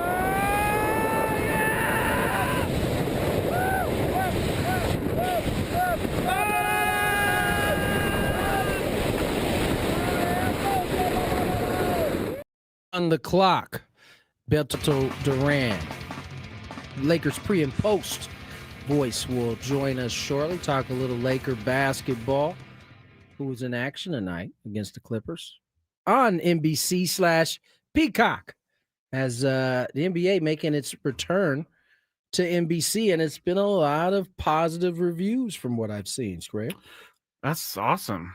you clearly don't know. That's okay. I've watched. Okay. I like the graphics. Yeah, that's all you got. I Graphics think and music. I think the AI voice guy is very weird. AI voice guy. They have the original NBA on NBC voice guy. They have AI of him doing it. You know, the host guy. You don't know what I'm talking about? The older guy who used to voice like, "This is the NBA on NBC." They don't want a new voice. I don't so know they're paying why the I can family. only hear Marv Albert's voice for NBC. Let me go. I don't think it was him, but that's the only voice I can remember hearing. No, he definitely. Jim Fagan is his name. Fagan, okay. He's going to be featured via AI for the 2025 season. So, interesting. They got all kinds of nice little features on Peacock. So I would say that's probably going well. We still get our fix of Shaq, Kenny, and Charles on ESPN. We don't get as much sprinkled in there, but it's nice. I think it's been good to hear some new voices, some new takes on the game of basketball. I think so. Who did you just say who was on the show? I did not. Okay, you're good. I was listening, and it was one of those stupid YouTube videos where it didn't actually give me the information. It just AI told me the article. I think Vince Carter is on NBC. I want to say Jalen Rose is also on there. Carmelo is on there, and he's getting dressier and dressier each week. Really? He's getting closer to a full-on suit. Does he not want to wear a suit? You could tell it's not his thing. You would think he would. He's gone with the nice little jacket, kind of jacket pant combo, but not not a suit. Huh. He's avoided it at all costs to this point. So, interesting for a guy who probably looks good in a suit to not want to wear a suit. Let's check a little traffic. From the 855 Get Ross Traffic Center, protecting San Diego after accidents or injury, here's Kelly Danick. This game day traffic report is brought to you by Crystal Geyser, Alpine Spring Water. You're going to find lots of company on the roads this afternoon, whether folks are leaving town for the holiday weekend, maybe coming to town, or maybe just trying to get home from work. Already several problems here. Palm Avenue off-ramp off South 805, there is a collision, and not good. Right before a holiday weekend, several stalled vehicles. Got one on northbound 5 before La Jolla Village Drive. It's in the center divide, and then a vehicle with a flat tire, North 5 Coastline just past Santa Fe Drive. It's in the center divide, and a stall reported on West 78 to the 15. That's over to the right shoulder. What makes Crystal Geyser Alpine Spring Water different? They always bottle their Alpine Spring Water less than 1.5 miles from the spring source. And all of their bottles are made with 50% recycled plastic from their own recycling plants. Crystal Geyser, bottled at the spring source. I'm Kelly Danick with Gwynn and Chris, San Diego's #1 sports station, 97.3 The Fan. Okay. Let's bring on my good friend, Beto Duran. He covers the Lakers pre and post. This kind of took care of me when I was a Dodger back in the day. You knew I was a big Laker fan. Yes, I know. He's also disappointed that Chris is ducking him on every one of these interviews. Chris wasn't here last time. No, he wasn't. Oh, it's so funny. Wow, Chris is ducking you, huh, Beto? Well, I'm hoping I could get a show with you, bro. We've talked about this for years. I mean, Chris doesn't want to show up to work. I'll do it. I see where we're going with this. I mean, the conversations we used to have in that ugly Dodger clubhouse, because it was ugly back when you played. You didn't get the good stuff. You had the bad stuff. I was right on the edge there of the bad stuff. Yeah, did they have like the mesh lockers for you guys, like where the fencing? Yes, we did. It looked like chicken wire. Yes, we did. I assume it doesn't look like that. Is that what you're saying now? It doesn't look like that anymore? It is so good right now, Tony, that the members of the media don't even know where your locker is at because there's so many rooms for the players to hide. Like, that's how awesome it is. It's great for the players, bad for us. Oh, good for them. Beto covers the Lakers pre and post. And Beto, Lakers off to a good start. They've now had 2 games with LeBron. They've won both, although both have been against the Utah Jazz. Is this how we should expect to see? I mean, for the first time in a long time, I think a lot of people thought that this double-digit scoring record may very well come to an end here at 25-26. Man, let me tell you this. You, Tony, because I know you understand sports talk radio now that you're like a member of the media and you're no longer the player. And we had this conversation last time how I would get calls on the post game about, man, they don't need LeBron. He's going to ruin everything. Look, I'm not the biggest LeBron fan, but I do know that when LeBron is on the floor, he's going to make you better. Right. Just look at this. He's going to make you better. And I would legit get calls. They don't need LeBron. I'm like, okay, because you want Jackson Hayes to be playing more minutes. Okay, sure, guys. So like those are the kind of things that we get, right? And and you know me, I like to troll. So I'm also like, hey, if you don't like LeBron, call me. You know, we're doing that kind of stuff. It's 11 o'clock at night, a post-game show. I'm messing with people. But LeBron is going to be 41 in a couple of weeks. He's going to make your team better because you no longer have to be the one with LeBron where he's doing everything for you. If the game is in crunch time, LeBron's the one with the ball in his hands, well, then damn it, you're probably going to lose anyways, right? But it's Luka's time, it's Luka's team, and then he makes it better because now if you're playing defense against them, you have to worry about Luka. You have to worry LeBron. This is where it leaves like a guy like Austin Reeves open, leaves Rui Hachimura open, leaves other guys to get their opportunities. Are the Lakers as good as the record indicates? For me, no, because they've had some soft touches. And they also got blown out by bad teams. Yeah. And there's times where they kind of just go through the motions like they did against Utah the other night where they were up by 13. All of a sudden, they're like lucky that a bucket didn't go in at the buzzer because they're good because they're playing against bad teams. But we're going to see how the next stretch is for them. I got to ask you because it seemed like LeBron took issue with the thought that this Laker team couldn't thrive with him in it. And it almost seems like in the first two games, I don't know if this was always his design, but it almost seems like he's intentionally like, I'm going to show you that I don't need to dominate the ball and we can still be a good enough team. I wouldn't want to say it's by design, but look, LeBron is one of the most plugged in athletes to what everybody says about him. Yeah. He's got people everywhere listening to everything that's going on. He is in tune. So for him to say, I don't know what you guys are talking about, don't ever believe that. Like he knows what's going on, right? And that's what most athletes are like that, right? They know things, especially LeBron, who is worried about his legacy and how he's going to go down. If LeBron were to come back to this team and just completely dominate and they lose or whatever it is, you're like, wait a minute, you have Luka and you don't use him the right way. Like he knows what it is. Like, but I really do believe when you're listening to him at practice, which is different from like at a game, that he understands, hey, I don't have to be the main guy here. I shouldn't be the main guy here. Right. You should not be relying on a 41-year-old to carry you anywhere, right? The other night he played against 6 dudes that weren't born when he went into the NBA. That's like, wild. That's what's going on, right? That's crazy right there. So he is I'm not saying he's a complimentary player because he's still fantastic to watch and we should appreciate watching him in this last year, but he should not be your main go-to guy, and he understands that. And also JJ Redick is being a red ass about things and letting people know this is your role going to be right now. JJ's putting the foot down. I certainly enjoy JJ Redick a lot. Beto Duran joins us, covers the Lakers and pre and post game. And Beto, it wouldn't be a Lakers season without a little bit of drama, right? I mean, last week, oh my God, last week, the 2 bus kids get shipped out by their sister. Yes, we have to do this. And then, you know, there was some conversation from the young bus. I think, can't remember which one it was that had the conversation with the Athletic, but nonetheless, there's some feelings hurt. I mean, is this more of a Genie thing, or is this more of a Mark Walters thing? Like, I'm taking over this bad boy. I'm gonna need my people in place. I texted you, right? Did you? I don't remember. Let me see. Oh, you sure did. We didn't text about this? I don't think. No, we did not text about this. Oh my God, who was I texting about this? Oh my. Okay. I was going to tell you, don't read those texts out loud. This is beautiful. Like if anybody who ever watched Succession, this is it right here. This is like survival of the fittest, and it's not Mark Walter. It is Jeannie Buss fired her brothers. She's done it before when Jim and Mitch Kupchak were running it, and she fired.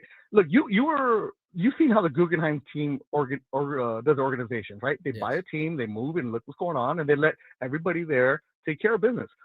Guggenheim has been a partner with the Lakers for a few years. They've owned a percentage of the team for a while, but they've always been a silent one. This is Jeannie, who is the governor. and she's going to be here for the next 5 years, they say, right? According to Mark Walter, as long as Jeannie wants to run it, she's going to do it. She's going to be the face of the Lakers, and Guggenheim is just going to give them the money that they need. But you can't keep people around who voted against the new owners. Those two brothers who run the South Bay Lakers, and Joey, who does a lot of good stuff with the scouting department, he really wanted to take over the team. This is what, as he thought Dr. Buss would let him do it, right? And his other brother does a lot of the business development. And they voted against selling the team. That's the thing. They did not want to sell the team. They wanted to keep it in business, and eventually they wanted to run it. Well, Jeannie was like, well, you guys voted against us. I'm not going to keep you around. That's all it is. It was a business move from Jeannie on this. And it makes sense because think about it. Whenever a new company comes in, they cut the fat and then they move on and see what's left, right? And that's what they're doing. But why are they going to keep somebody who doesn't want the new ownership and anybody associated with them? Like, so a lot of those scouts that got fired were friends of those Buss kids. And those kids are hustlers. I'm not going to knock them for the basketball acumen because the South Bay their team. I mean, team, look at the guys they've been able to help draft over the last couple of years. I mean, that Reeves is was one of them. Yeah, so they would be, these kids would, Joey would always be like if there was like a USD Pacific game, he'd probably be at that watching it because you would see him at LMU games. And one of the problems that they had, and you read in the Athletic, was that Pelinka wasn't listening to him. It's not that they needed to be heard, but it's like, hey guys, we have a good track record of it. We're doing it. But this is a tightening of the circle. Jeannie's keeping her circle really tight. So if you've been a friend of Jeannie, you're good. You've been a friend of Rob, you're good. If you're not, you're out. But the brothers were like, hey, they didn't like Jalen Hood-Schifino, but Rob in that organization did. They really liked Jaime Jaquez and Brady Pajemski, who's at Golden State.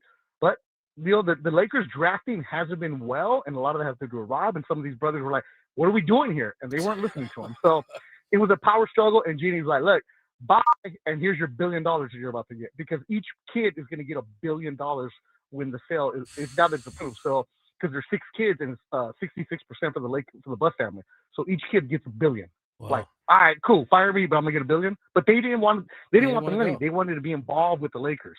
Well, that $1 billion is going to leave them a little bit short of being able to buy this team for Mark Walters if they want to do it on their own. Beto Duran. If you go get the Padres. I mean, they're in the price range. They can put their money together and they'd be right there. Beto Duran joins us, handles the Lakers pre and post. Beto, big matchup today. Clippers, Lakers going on tonight. Sounds like Kawhi Leonard will make his return here against the Lakers. Is this one of the first kind of real tests for this squad? I mean, even though the Clippers haven't really played that well, this is a team that a lot of people pick to be one of the Western's favorites.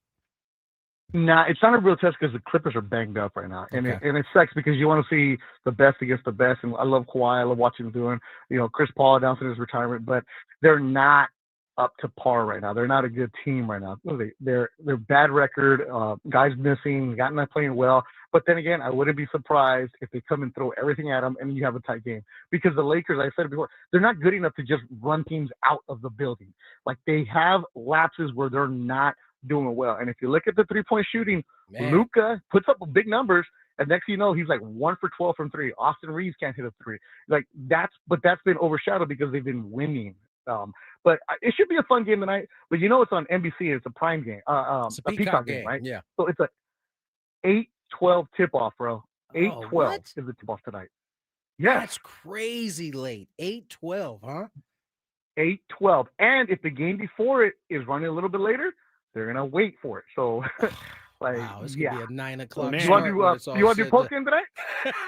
I'm gonna pass. He's gonna have to get to that midnight crowd to wrangle. Those are my people, bro. Those are my people. They're gonna be leading the club. Oh man, I got you guys. All the drunk people calling tonight. Beto, what's the young man that's getting a lot of burn now? Number 12. Forward for the Lakers. LaRava, right? Oh, Jake LaRavia. Oh, yeah. Tony cannot remember this dude's name. I cannot remember his name to save my life. Beto, who's responsible for that one? For that? He is. Because when they called him Rob Pelinka, they liked him. So he's a guy who is from the Indiana area, right? And then he is a guy who was on bad teams. And when you're on bad teams, you're just going to play bad. So when the Lakers called him right when free agency opened up. He jumped on it and said, yeah, I want to jump on the Lakers. Now, if LaRavia can knock down shots, he's going to get a lot of run. But also, the guys have been out with injuries, like Gabe Vincent was out for a little bit, so LaRavia got more time. They really like him because they like his role. They like what he can do. And if he can be a consistent shooter, he's going to play more, because you're never going to see Jared Vanderbilt again because they don't trust him, and he is just in a funk out there. But LaRavia is a guy that see you him can have again, something or are with. we not going to see him for the time being? Bro, you shouldn't see him. If you're seeing Jared Vanderbilt right now, it's bad. He is dressing, but he's not playing because he can't hit a shot. And right now, if you're going to play for Lakers, you got to hit a shot. He cannot hit a three, and then his defense has been subpar because that's what he's supposed to be doing, but he hasn't really been doing it. Like, I don't know if he's in his own head, but I know the coaching staff is just not trusting him right now. And even when he does go in for a couple minutes, it's like, okay, they yank him right away. Like, there's no leash on him at all. But it's like, he's just not in the right space. And it's like, next man up, let's go. And it's not Jared Vanderbilt at all. So LaRavia has been able to take advantage of this. Dalton Connect is a guy who cannot hit a shot. He's not confident, so you're not going to see him again. So this is where LaRavia is getting opportunities, man. I can't believe we're doing Jake LaRavia talk. You are a real fan. Well, I'll be a real fan when I can say his name consistently. I think at that point. Nah, you don't need to, bro. So, as always, man, I appreciate you coming, spending some time with us, man. I probably won't talk to you before Thanksgiving, so happy Thanksgiving to you and the fam. Same to you, man. Always a pleasure. Hi, Chris. Beto Duran covers the Lakers pre and post every game. Always fun to catch up with Beto, one of my dear friends in this industry. All guests on the 97.3 The Fan. Join us on the David P. Shapiro Fan Hotline. David P. Shapiro, criminal defense attorneys helping good people regain control of their future when charged with a crime since 2010. Visit davidpshapirolaw.com. For those who are interested, we have a Gwynn versus the Fans coming up. Yes. 833-288-0973. If you want to get your head top whooped, come on in. I'm sorry? Yes. Yeah, you want to get your head top beat. Here you go. This is not Chris though. You facing Tony today. Yeah, Did you add the questions? I did. Right. I decided against trying that game that failed miserably last time. I'm glad. We don't need I didn't even bring it up. We don't even need to go there at this because point. people were encouraging me, saying that the thought was there. There was just nothing behind it. I encouraged you too, but the thought not being there. I was making rules up on the air. Yeah, didn't even understand the rules. That's not a good look for a new game. That's no, gonna be definitely not a good look for a new game. All right, again, 833-288-0973. Gwynn versus the Fan coming up next.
All lined up.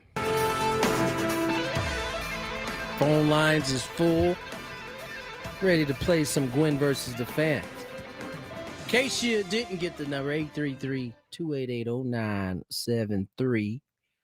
As my friend, what was my man's name? Lowry, the governor? Landry. Yeah. I was like, what is he doing?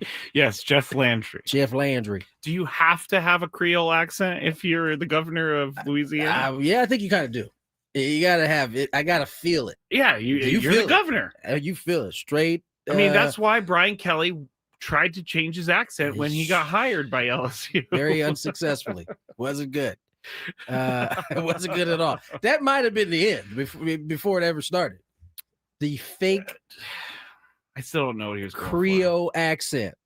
Was it worse than the videos that he did while he was dancing with the players?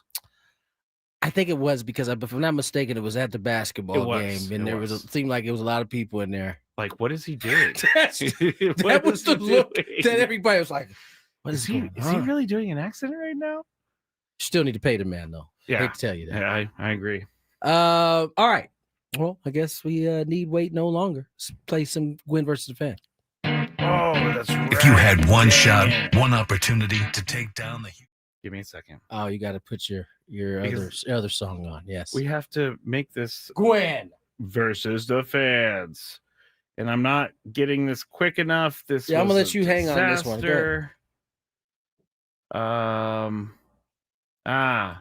Thank you, Tony, for letting me hang here. You could just play the original song. I don't think it really matters. It won't make sense. If you had one shot, one opportunity to take down the human almanac himself, now is your time. Listen to me, this guy is dangerous. Now is your opportunity to win a prize. Well, I hope you know what you're in for. Gwynn versus the Fans starts now on 97.3 The Fan. K-Laws on the chat says, is that a point against Skraby? That is a point. We've kind of went away from the point system, which I think we need to go back to it because it seems to really rankle Chris. Oh, well, he's not here. That's probably why we're not on. Yeah, but I do have the points. I did get a point for that one. That was not great. All right. You will be qualified for a chance to win the grand prize, a trip for two to see Sammy Hagar in Las Vegas, including 2 tickets to the March 20th show, a 2-night stay at Park MGM, and a $100 gas card.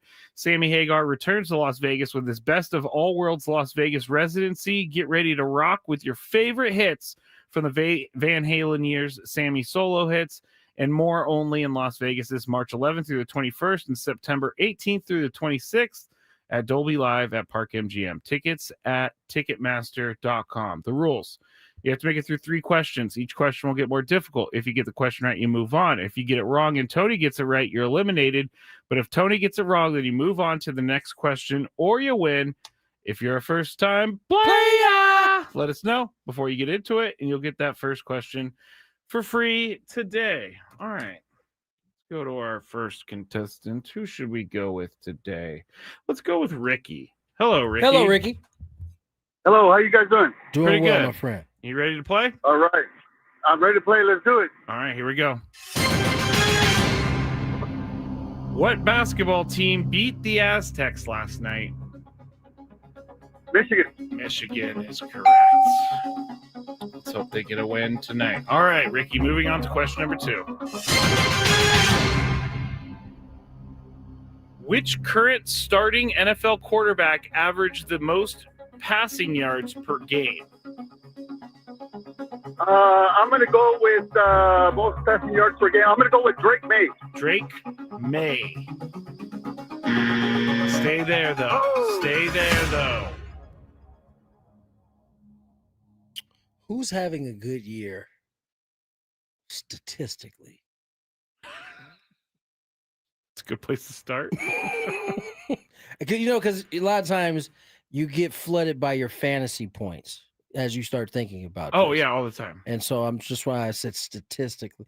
Lamar's not having a good year. Josh Allen's. How about my homeboy? Let's go with my Why homeboy. would you ever guess that? Because he's having a good year. Oh, I'm sorry, Ricky. I don't know. I feel worse when Tony does it. No, you don't. Yeah, I do. Stop it. I'm sorry, Ricky. You visibly look upset, and people can tell in the camera when Chris gets one right that I'm actually angry. You're actually mad. Yeah. I didn't expect this when I looked this up this morning, but Patrick Mahomes averages 270 yards a game.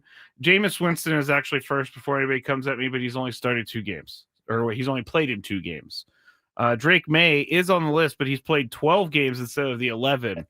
So By the way, Jameis Winston makes me so happy every time he's on the field. He is just a hilarious person to watch. Even when he scored that touchdown. I can't tell if he's a serious guy or if he's. I think that's what makes him so funny. Is he is dead serious.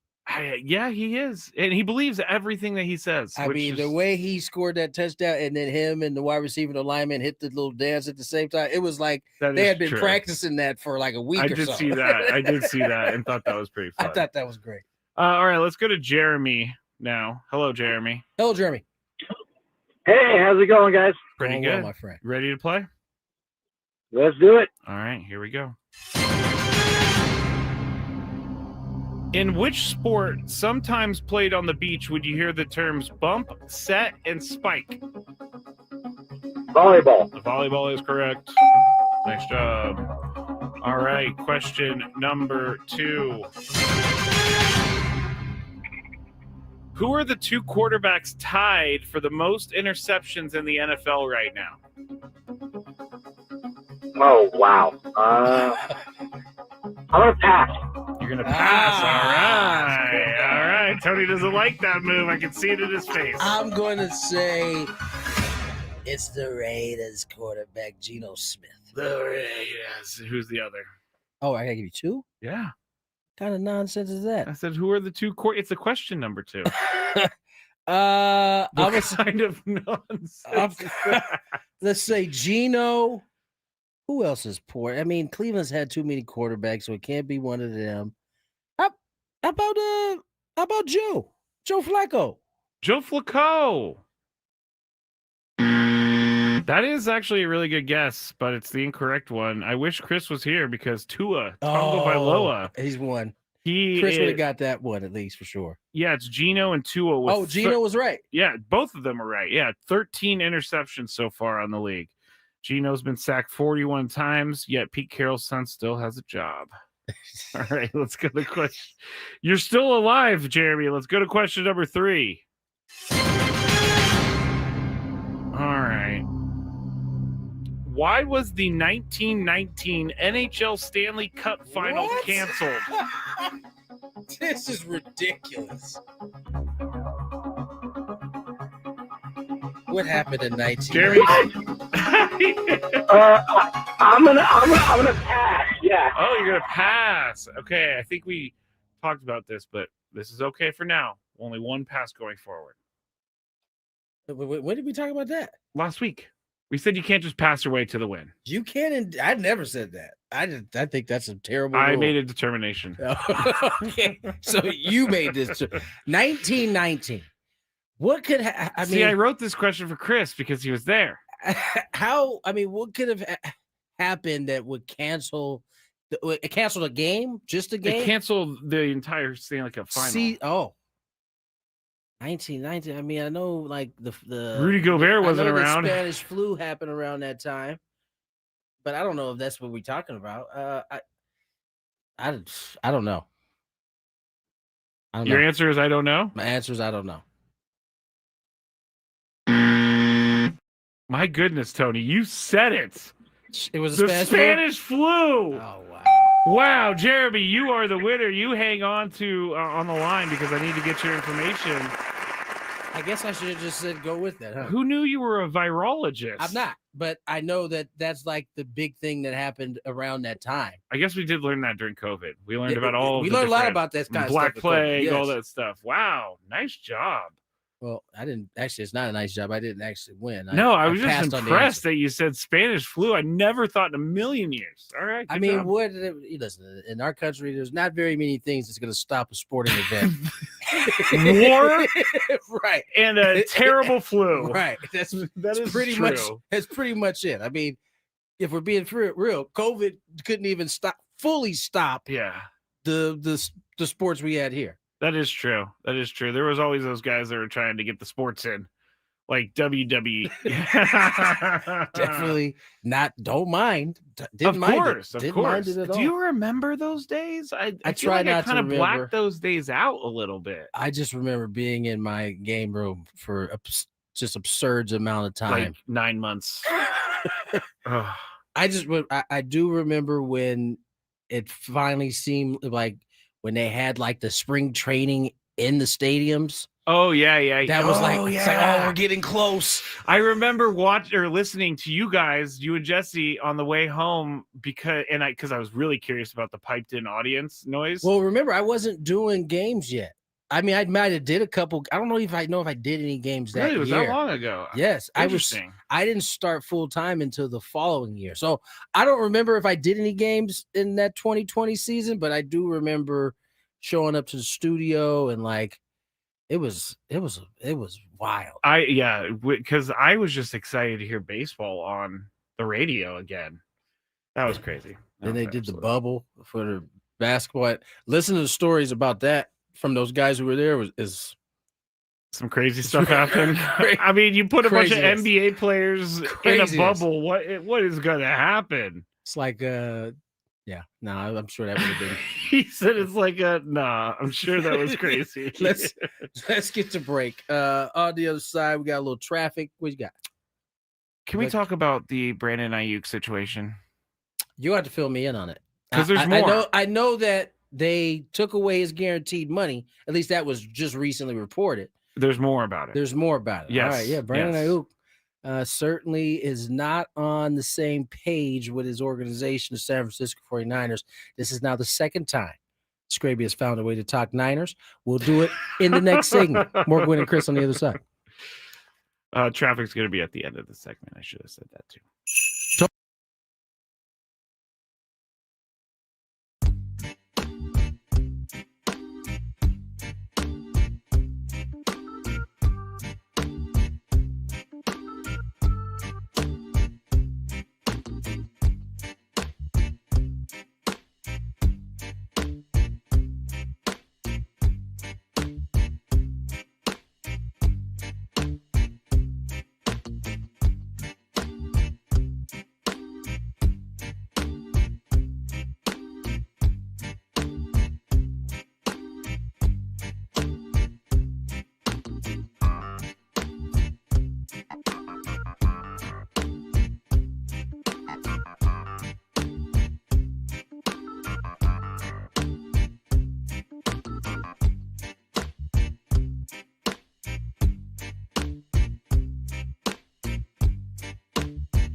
If you love Mediterranean food, try Spiros for authentic Mediterranean cuisine in Coronado or La Jolla. For dining or takeout options, visit spiroscuisine.com. I'm watching Tony. He's just outside the window. He's checking something on his phone. I don't think he knows we're back yet. But he will walk into the room shortly. And we will start to go with the show again. Congratulations to our winner of Gwynn versus the fans. We're going to have our biggest fan given out later today around 5:35. Also, I have some Guns N' Roses tickets to give away, but we're not going to do those I in know this where you're segment. going there. You said I got Guns and Roses there you go. tickets to Finish. give away. We don't have we're not going to do it this segment, so please do not call. Please do not call. It's cold in here. It is getting a little chilly. If anybody, I get people all the time, dude, it's like 80 degrees outside. It's not. Not You know, 80 there's degrees in something the air. called air conditioning, Yeah. and it cools the room. My vent goes right on me. That's why I'm always in a sweatshirt. I'd be miserable if I had that. I'm vent over my always in a head. sweatshirt because of that. But yeah, Tony's gonna put on his jacket, and then we're gonna talk Brandon Ayuk. But Let's talk Brandon Ayuk, man. What is Brandon Ayuk for those who come on, keep up, camera. Here we go. Brandon Ayuk, who those who may remember was wide receiver for the 49ers. He was a bit of a thorn in their side. He got his money and then got hurt like 2 weeks later. it was 8 weeks later. Was but it that long? Yeah, no, he went to like week 8, I believe, or something like that. But as per usual, Skraby's not happy with Brandon because he got paid, and things that he can't control, like injury things, happen, and so he's been out. So he's been in Skraby's crosshairs. Yeah. Now that being said, yep. There's been some new information that's come to light. Apparently, now we know last week, I believe it was discovered that 49ers have done away with the guarantees of this deal. They voided his guarantees in his deal. them. Okay. Which Kyle Shanahan said, I don't think I've ever seen this in my years in professional Kyle Shanahan football. said that. Yes. Kyle Shanahan, there's a weird story coming out of that building because Kyle Shanahan is like hoping that he comes back at the end of the season. And they voided these guarantees not last week, in July. So this has been something that's been under wraps, which I give them massive amounts of credit for being able to keep this quiet. May not understand this, right? Not everybody has guarantees. He got some guarantees in his deal. 26 or 28 million or something. Clearly, there was some language in the contract that said that they could void it for what the reasons. I'm sure we'll to find out. Yeah, here. he didn't show up to meetings, or he wasn't at things he was required to be at. While he was hurt. So so I can see. I've definitely seen this. So they say, or the writers are saying that this stems from Jimmy Garoppolo. When he got hurt, he went and rehabbed in LA where he lives and not with the team. So going forward, they want these guys to rehab with the facility. Brandon Ayuk, who was he part of the team when Jimmy was there? I believe he was there. Yeah. Probably saw Jimmy Garoppolo get a chance to rehab where he wanted. Exactly. The 49ers were like, no, we're not doing that anymore. We're going to write these things into the contract. So they did. So they wrote that into the contract. Yeah. And Brandon was like, I don't care. I'm going to we don't actually know what he did wrong. Typically, in these type of situations, it has to do with the rehab, right? He's coming back from trying to come back from it was an a bad ACL. knee injury. It was a very bad knee injury. And a lot of times I've been in organizations where somebody's not happy with the way the team is treating. I'm not saying that this is I get it. Particular I've heard that too. But that's usually the thing that sets a player off in terms of, I don't trust doing the work here at this point. I'd rather trust my people. Now, the contract's a contract. It puts you in a bind as the player when the contract says you can't leave, so you basically got to use our people. Yeah. And so now they voided the contract. Now they voided the guarantees. They voided the guarantee, which means he can still get his money. Yes. It's just not. He's going to have to do some things in order to get that money. Yeah, he basically, what people are thinking, this is just his way. He's not going to appeal the guarantees, and then he gets out of his contract and he can go be a free agent wherever he wants to be. Now people are predicting he's not going to predicting. Yes, Okay. they haven't been. Nothing's been reported. But there's also one thing that really angers me more than anything. What is that, Skraby? It's reported that he could be playing next week, this last night, but it's up to him when he plays. See, now I gave you my take on it. Okay, This feels like team spin. I agree with that. Because yes, I agree with that. Now you're trying to pit the fan base against the player. This is again, it goes back to this injury and possibly how it's being handled. He, for whatever reason, he's not showing up to their people. And now we get a report that says he can play, but it's up to him. Yeah, that does seem it seems weird. I'm almost okay. You know what? I'm almost willing to throw that away. But he's still, he still is under contract by the 49ers. Yeah. And apparently, so they've tried to trade him a few times. Get this. He said, according to reports, that when they had a deal in place with the Patriots last year, he said he was unsure of the quarterback situation in New England, so he didn't want to go there. And they were going to give him an extension of $32 million a year. I actually remember reading this. Yeah. And it felt like reading it that he kind of regretted not taking the opportunity to go. At the time, though, I mean, Drake May. I get it, but they're going to pay you this year. $32 million. That is elite money for wide receivers. I think it is. I mean, I know it is, but I do think you have to. This is where it becomes less about. I mean, the money's important, but it also important. Wide receiver is one of those positions that is completely dependent on quarterback. Who's going to throw it to you? No, I mean, it tells me he wants to win a little bit. That's what I'm saying. It shows you that it's not solely about the money, because he could have got a whole bunch more. $32 million a year. And he decided to stay. I mean, so, I think that he made the right choice with the head coach of the Patriots, Mike Vrabel. I think some would disagree with you on that. But last year they did have Gerard Mayo, so it was a completely different situation in that department. I just think that we probably should withhold our judgment on this, because initially when I first saw it as well, I thought, come on, Brandon, what are you doing, man? Like, but then you start to it is not adding up completely the way it's being reported. It's not. And the 49ers are not above. No, they're not. Throwing, no, let's be real. No organization is above that. As soon as they know that this guy's not going to play for the team anymore, it's bad spin. Bad spin. We see it yearly. I didn't really get to say this, and this is the only time I'll say it, but that game last night, the 49ers should have lost. You haven't played your song. I mean, I think they deserve it still. Just they got to win. Bang, bang, Niner gang. There it is. Brock Purdy threw 3 interceptions in the first half. It was the Christian McCaffrey show. And then what Chris always says, that Kyle Shanahan got too smart. He went and tried to throw the ball a bunch. There is no doubt that after watching Kyle Shanahan over the last few years, he gets bored when it's just going well. It was an 8-minute and 50-second drive to open the game. Like you gave him the ball 8 straight times. He just gets bored with it being working almost. Like it's designed, right? You get 6 on the first down, you get 2 on you're playing in these 3rd and 1s all the way up the field. Yeah. And then you get cute. And it seems like that is his kryptonite. It's the one thing I think can get him into trouble sometimes. He does do that. He thinks that he needs a trick play when he just needs a 1-yard run up the middle.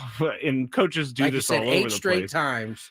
It was crazy. And there was no stopping him, by the way. There was no stopping him. And I think the Panthers really missed an opportunity last night to prove that they are for real, because Brock Purdy turned that ball over 3 times. They got maybe 3 points off those turnovers. I'll say this. This is watching some of the quarterback play, Bryce Young in particular. This is why patience is needed, because he's not who he was the first year. He improved the second year. This year he seems like he's on the cusp of turning the corner. Yeah. And then he has a game like last night. But it doesn't then mean that he can no longer play. Like, you just gotta. I just feel like these quarterbacks, especially now, coming out of some of the offenses they're coming out of, it just takes time. I think JJ McCarthy is going to be the same way. I think eventually, if a team sticks with him, it's going to be a good result. Yeah. We're watching it with Sam Darnold. We saw it with Baker Mayfield.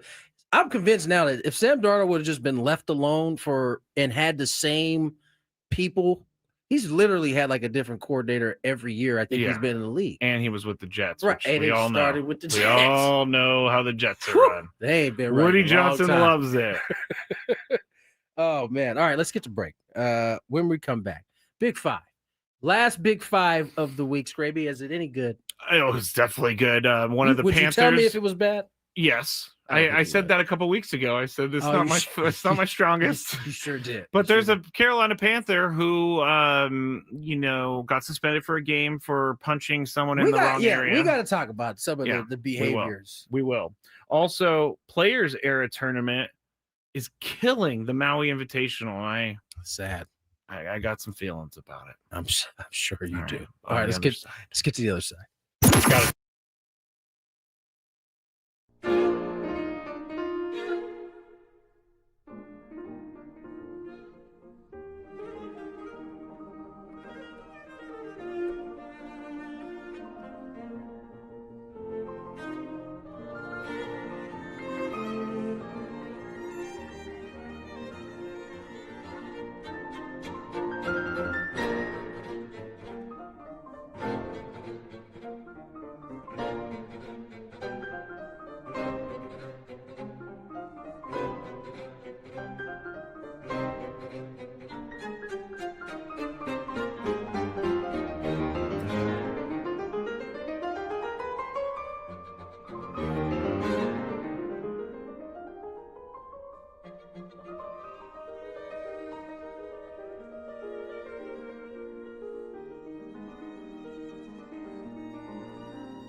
4:35 on the clock. Tony Gwynn Jr., Matt Skraby. Just us today. Chris Ello making his way back from the island. Bahamas, that is. Yes. Just saw an interesting post come across my timeline. It says millennials are the drunkest generation in human history. And I bring this up, I say this to Skraby off air, and he goes, well, really? I would have think that, this would be like the least. And I was like, you realize they're talking about us. I right? know. I always forget. Yes, we are like at the born between 81 and 96. Yeah, we're like right at the beginning of that. I think we are mischaracterized as millennials because you and I are not millennials. Millennials are more of the 81 to 96. I was born 82. But we don't act like millennials. There's an early millennial, and then there's a late millennial. Yeah, I think the millennials born in 81 to, I'll say 92. They're about the same. There's some variations, but they're about the same. The rest of y'all suckers after 92, though. I don't know. Y'all closer to this generation that we have. I think that's a true statement, though. That is the drunkest generation? Yes. Well, I contributed heavily to that generation drunk. Our generation lived raw. And what I mean by that is, I should say it was the last generation that was allowed to live life without the protection. Totally. Right? Totally. I was just talking to my wife about this the other day. We were getting on the kids' helmets, and I'm a proponent of helmets. Everybody should be wearing helmets. But I find it like a little bit difficult to like be furious when I know I was on handlebars, I was on back of pegs, like with no helmet at all. Going down hills, hitting trash cans. I mean, we were the last generation to live without the protections. This generation has everything at its disposal. Like answers.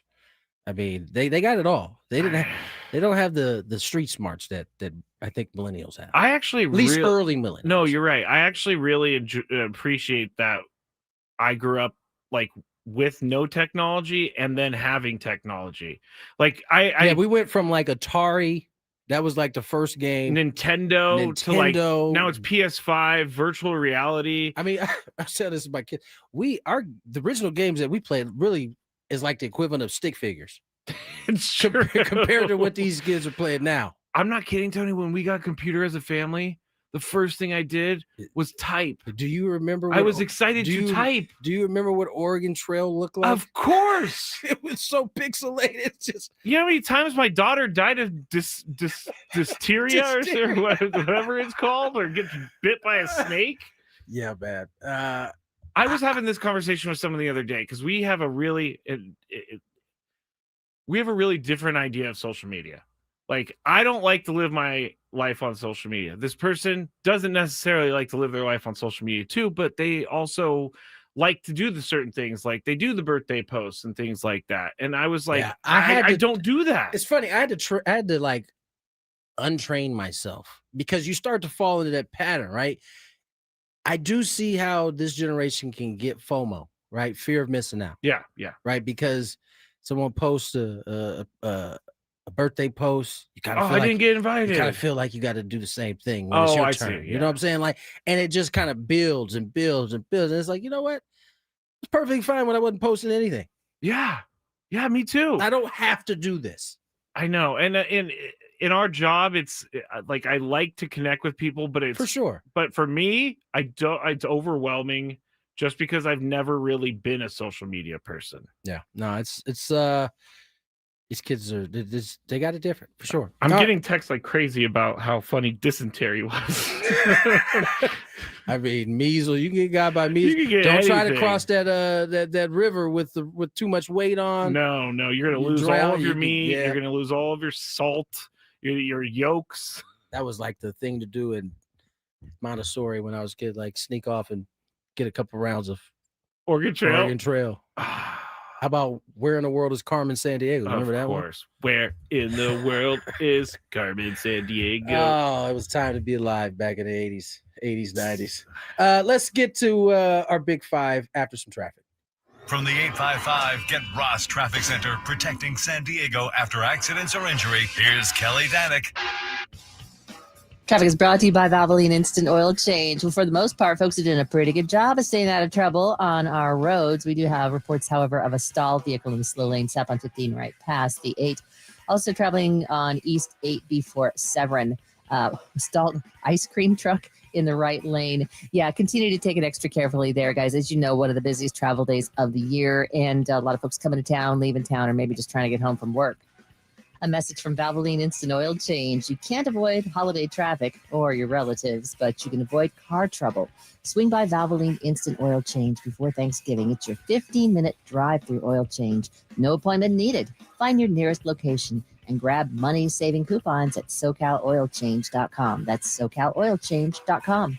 I'm Kelly Danick with Gwynn and Chris, San Diego's #1 sports station, 97.3 The Fan.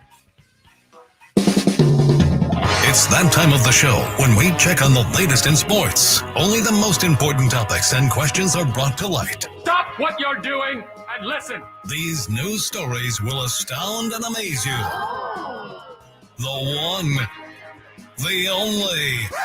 Oh my God, who the hell cares? The Big Five starts now on 97.3 The Fan.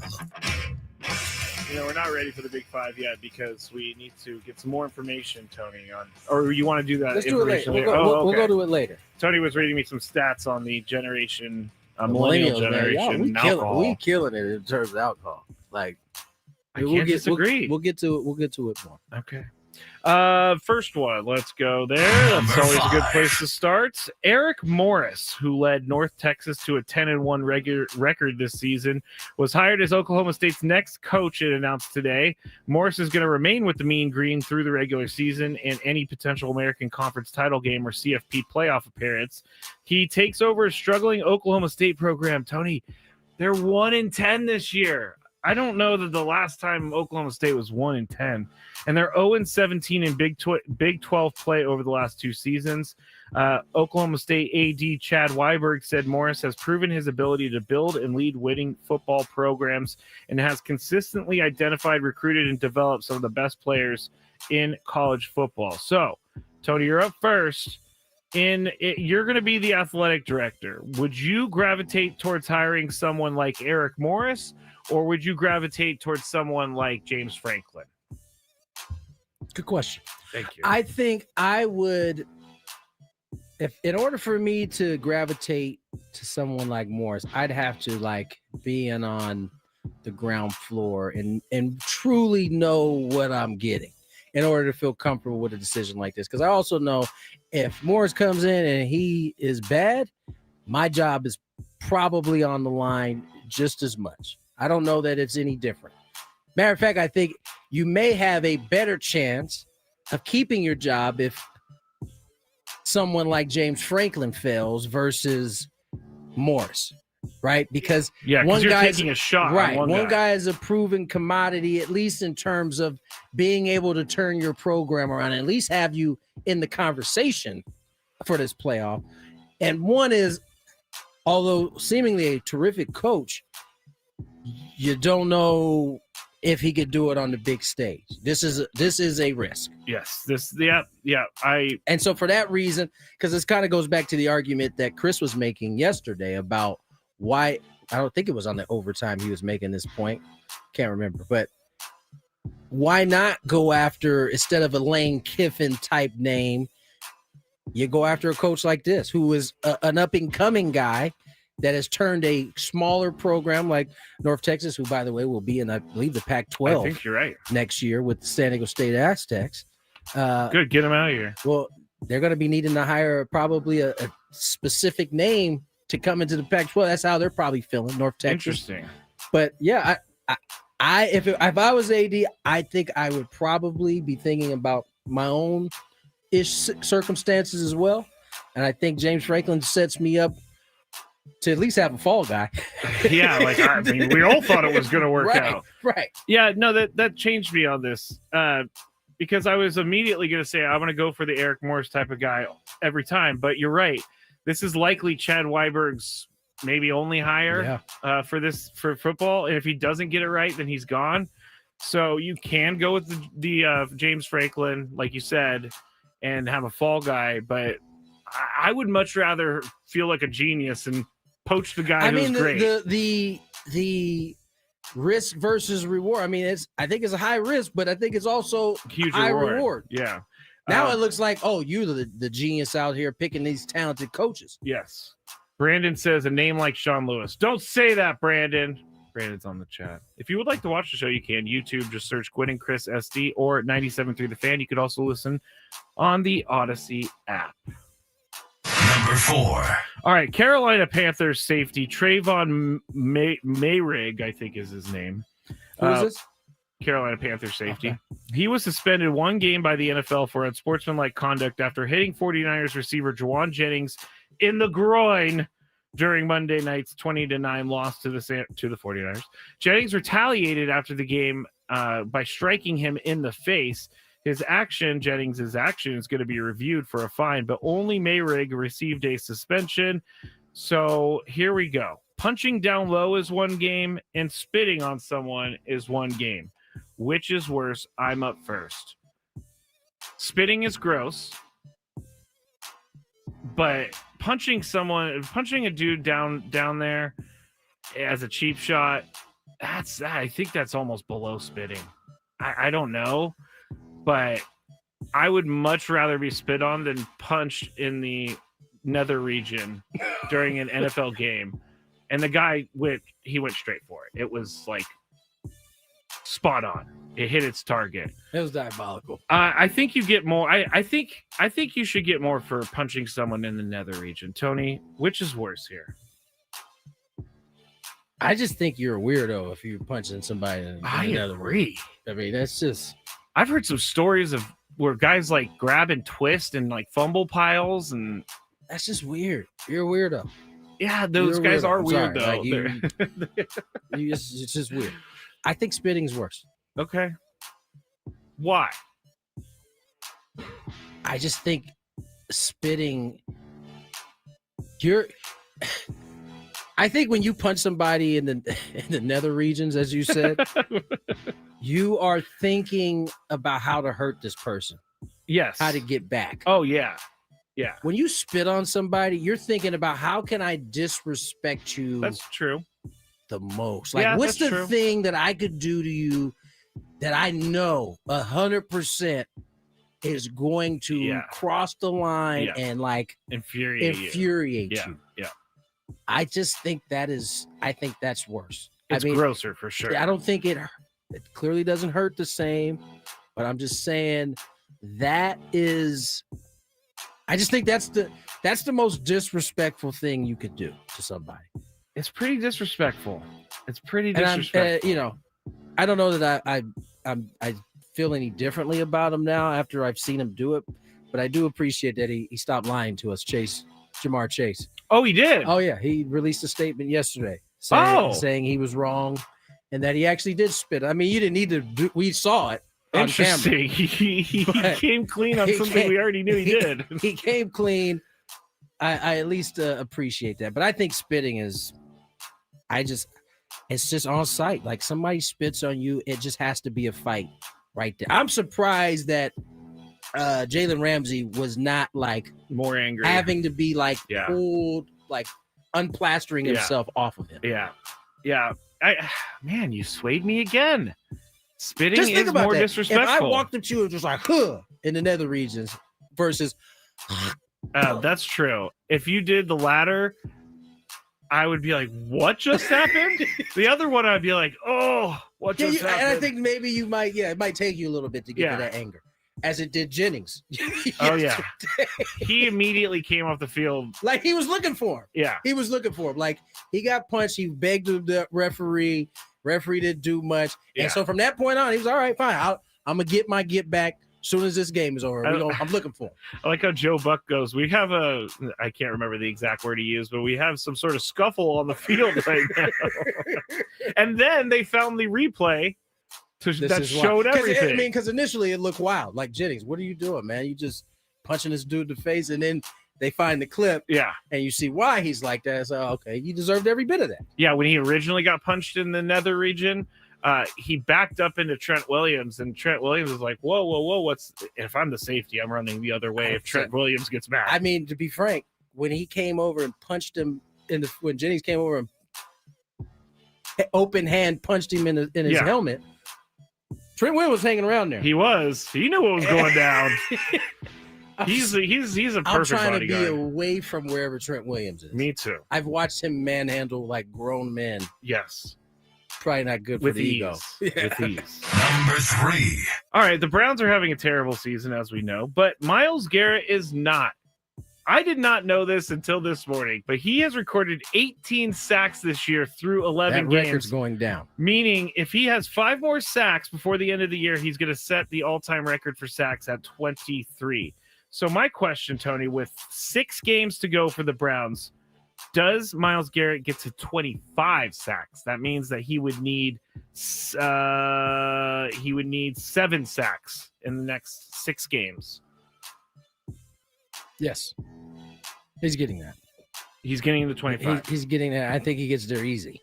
He's getting like 3 and 4 sacks like at a time. Yeah. So how many weeks we got left? Well, they got 6 games. Yeah, he's gonna get that. That's a sack and a half. I mean, basically, not even a sack and a half. And he could pick up 4 in a game. That's what I'm saying. Not even blink. That's crazy. He is on fire. I agree with you. He's going to get to 25. All right.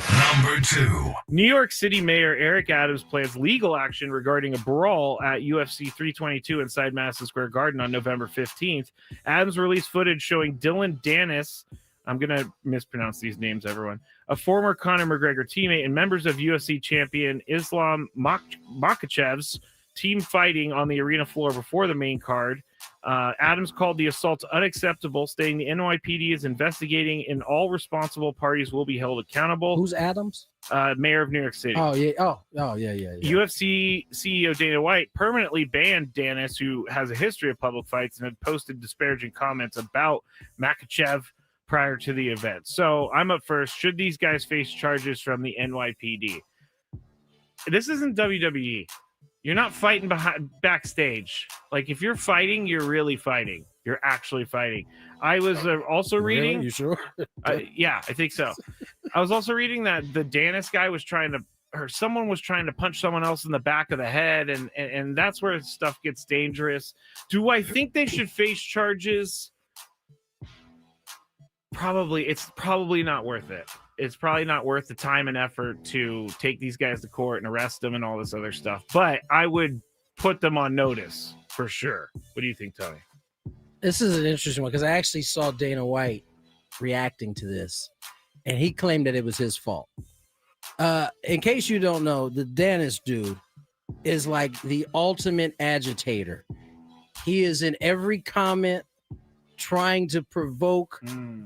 And they won't let him. He's not in UFC. He's not a UFC fighter. He wants to be, but he keeps doing these things that constantly get him in trouble. So listen to Dana White talk about it. He was basically like, he was told that Danis was in the building, and his only concern was that he had a ticket. If he had a ticket, he let him go. And they were asking him because they know how he is, if they should remove him. And he said he made a mistake. He thought that if he had a seat, it would kind of work itself out. It didn't. He said that dude will never, you'll never see him at a UFC fight again. And they asked him if he wanted to press charges. He declined to press charges. Okay. But he sounded like he's fed up with the Danis cat. I did not know that. Apparently, he has said and done some things about the Muslim faith. Yeah, I figured that was something. And that has why those guys are on high alert every time they see. So you think Eric Adams is going down the wrong path? I think focusing on the wrong people. Yes, I think Eric Adams is looking to get some pub. Yeah, he needs good pub. I mean, he's almost done. He's about to be. He's almost done. This might be his last little bit of pub. Brandon says, "Okay, where do you draw the line? If you intentionally hit a batter, couldn't that be labeled as battery?" I think that's in the on the field of play. Don't get it twisted. We definitely heard that kind of language. We've talked about it. Oh, these barbarians out here are throwing baseballs at each other. I remember, I think it was Urania or someone who hit Ronald Acuna, and they were trying to charge him. Like, get out of here. All right, Mark Ziegler from Las Vegas when we get back on 97.3 The Fan.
Chris, hello. Yeah, we're here in Cooperstown for 97.3 The Fan. So excited, the induction weekend for the great Trevor Hoffman. What a class he's going in with, too. Let's take a look. Of course, Alan Trammell from Kearney High School in San Diego. And then, of course, the Detroit Tigers, great shortstop.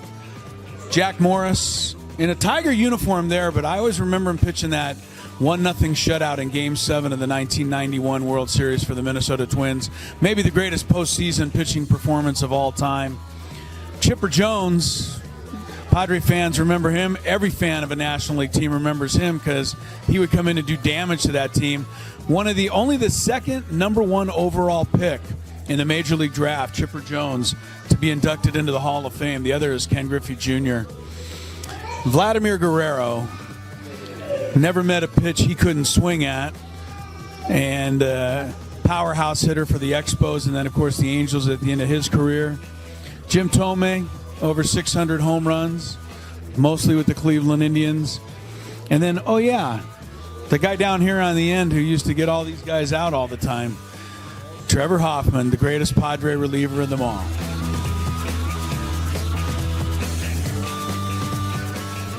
Two of the greatest outfielders in the history of baseball. Of course, you've got Babe Ruth right here. Ted Williams right over there. I was wondering who the third outfielder would be. And then, of course, it hit me. Tony would be upset if I didn't say that the third outfielder, who will someday probably be displayed right here between these two guys, is obviously Mike Trout.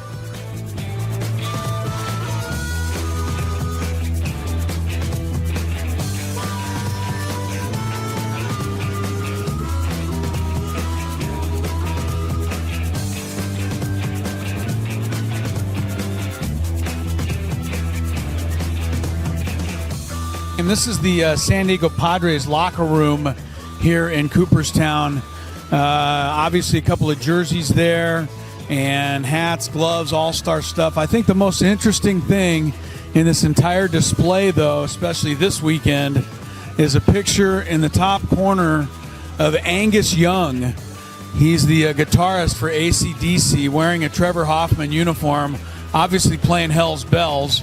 I know that Trevor went to many AC/DC concerts and was honored by sitting in the front row to watch AC/DC play Hell's Bells in his honor. But there's a picture of Angus Young playing Hell's Bells for Trevor Hoffman, wearing the 51 jersey right there.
Crisello, yeah, we're here in Cooperstown for 97.3 The Fan. So excited, the induction weekend for the great Trevor Hoffman. What a class he's going.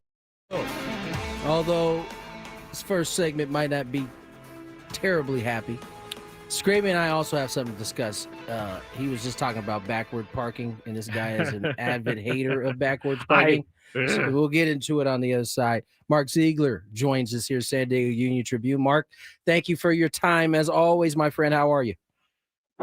I'm not a fan of backward parking either. So Thank you, Mark. Thank you. I'm in Chris's camp here. Oh, man. Team LO. Yep.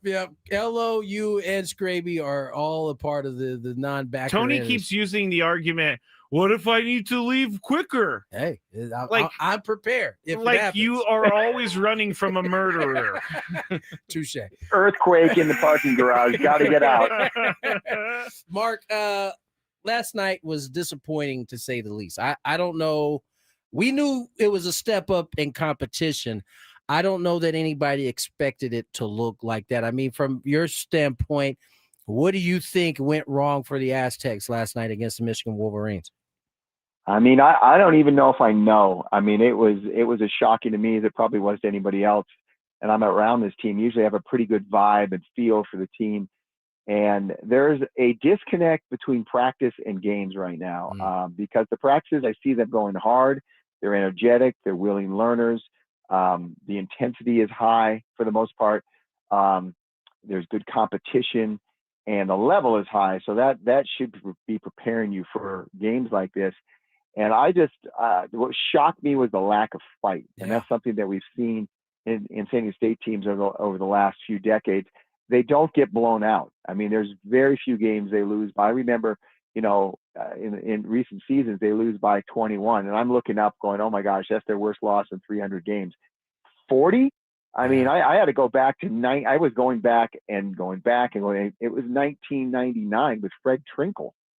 And it was the last time. And that was just an awful team. I mean, there wasn't one guy on that Fred Trinkle team that could make the roster, including the walk-ons on this team. So, I don't know if there is an explanation. I don't even know if they should have one. Yeah. Other than they're not playing very well right now.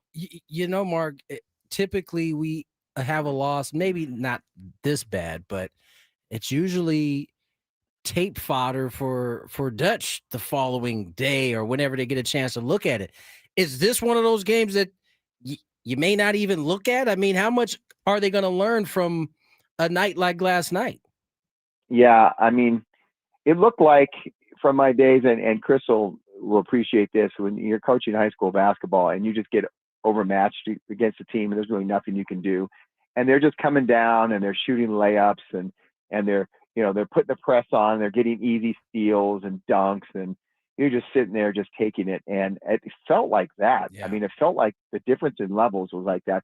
To answer your question, I mean, the answer was, are they going to look at this tape? No, they don't have time. I mean, they have 22 hours before their next game. And so they just try to flush it. And what I couldn't tell last night and listening to them speak was, are they really honestly just going to flush it and pretend it never happened? Yeah. And that's the right approach, or are they in denial? And they might be in denial. And part of the problem with being in denial is you can't address the issues behind the scenes until you admit that there's a problem. Yeah, no doubt about it. I'll certainly pass along that note to Chris, who's out with the ladies team. Unfortunately, let Mark know. Sorry, Mark. I'll definitely pass it along to him. Mark Ziegler joins us here, San Diego Union Tribune. I guess the one bright spot was Elzy again. I mean, I think you got a chance to see why he is so highly touted. I mean, he didn't seem to have very many issues in terms of mid-range, getting to a spot, getting the shot up. If there was a positive spot in there, I guess it'd be him, right? Yeah, and to a lesser extent, BJ Davis, but we've seen BJ for a few years, and he showed some fight at least. But yeah, LZ was clearly the best thing that came out of this game, and in some ways, maybe that was a good thing going forward. Look, the elephant in the room here is, and I think the coaches probably, if you give them some truth serum, would admit it. They've known since probably in the middle of the summer that he's really, really good, and he's probably better than anybody else they have at the point guard. but he's a freshman, and Dutch is real loyal to older guys, understands there's a lot of sweat equity involved, and the sort of the chemistry of a team, and you don't want to have powders. But I think the elephant in the room is Elsie's got to start. And, it's just a question of when, not if, in my mind. Yeah. And he showed it last night. He showed an ability to play on the ball screens. I mean, he's a freshman playing like he's an eighth-year senior. It was really pretty impressive. And he said something really interesting to me. I didn't put in my story. I asked him afterwards because, he played pretty well the first two games. And then last game against Troy, he had 6 turnovers and I think only 1 assist. And really some uncharacteristic mistakes. He looked like a freshman in that game. And it was, part of the reason, not the only reason, part of the reason they lost.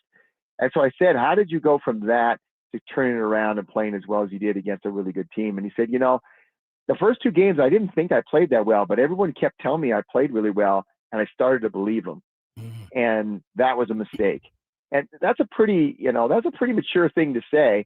And it's almost like the rest of the team needs to take that advice. Like everyone's telling them how good they are. And clearly they're not as good as they think they are. Maybe they need to be humbled a little bit. And he did it and came back with a big game. And maybe the rest of them need to too. It's such an interesting point, because when we had him on, he was talking about those first 2 games and how, he realized the type of level he was playing at and how he needed to step it up. And it's interesting to hear you say that he's already recognizing it as a freshman. That's a mature thing that a lot of guys don't get to until year 2, 3. But you also said something that to me, watching this team is glaring. And that's the point guard position. I don't know that they really have someone that is getting them in and out. And if LZ needs a spot to start, could you see him running the point for this ball club, even as a freshman? Yeah, I think that's what's going to have to happen if they're going to really be the team they think they're going to be. The problem is Taj won the job fair and square in the fall. There's no doubt about it. I was at most of those practices. He was their best player. He's the leading scorer in through their 2 inter-squad scrimmages. All the things that Brian Dutcher wanted to see, he showed. He really improved in the offseason. He was really their most improved player.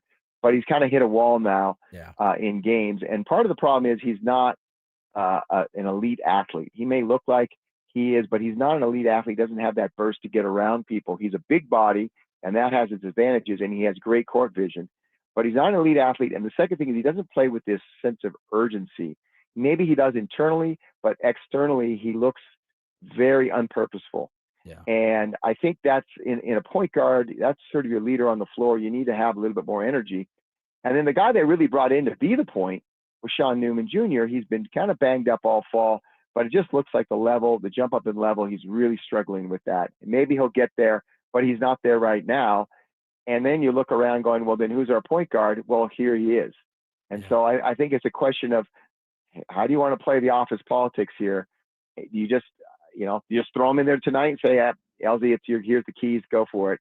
Or do you slow play it a little bit and maybe wait for a 10-day break and then introduce him as the point guard? I can certainly see a scenario in which they slow play it. I mean, this is in today's college environment, it's a tricky thing to have these type of players, this type of talent, but you all got to find a way to keep them at least happy enough to be here and not be a problem. Yep. 100%. And Brian Dutcher talked about that afterwards when I asked him. I said, is this just a rotation thing? And he said, yeah, we've got to sort out our rotation. He goes, and he goes, guys like LZ certainly deserve more playing time, but I also have to be cognizant of the veterans who have been around and sweat, for years. And I've got to be respectful and loyal to that as well. So he understands that balance. And, this is going to be one of his tougher coaching jobs. I don't think he thought it was going into the season with the amount of talent he had. But as they got close to the first game, he told me privately a couple times, this is going to be tough to keep everybody happy and figure this out.